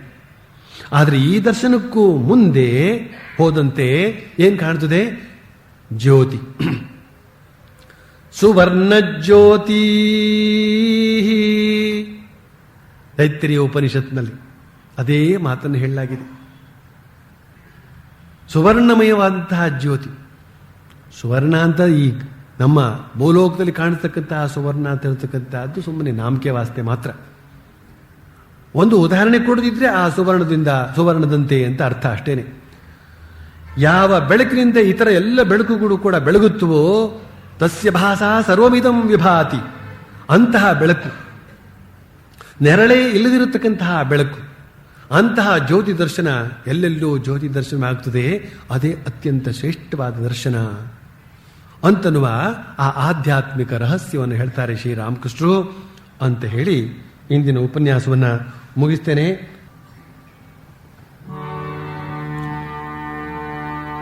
ಓಂ ಪ್ರಿಯತಾಂ ಪುಂಡರೀಕಾಕ್ಷಃ सर्वयज्ञेश्वरो हरिः तस्मिन् स्तुष्टे जगत्तुष्टम् प्रीणिते प्रीणितं जगत् हरि ओम तत्सत्।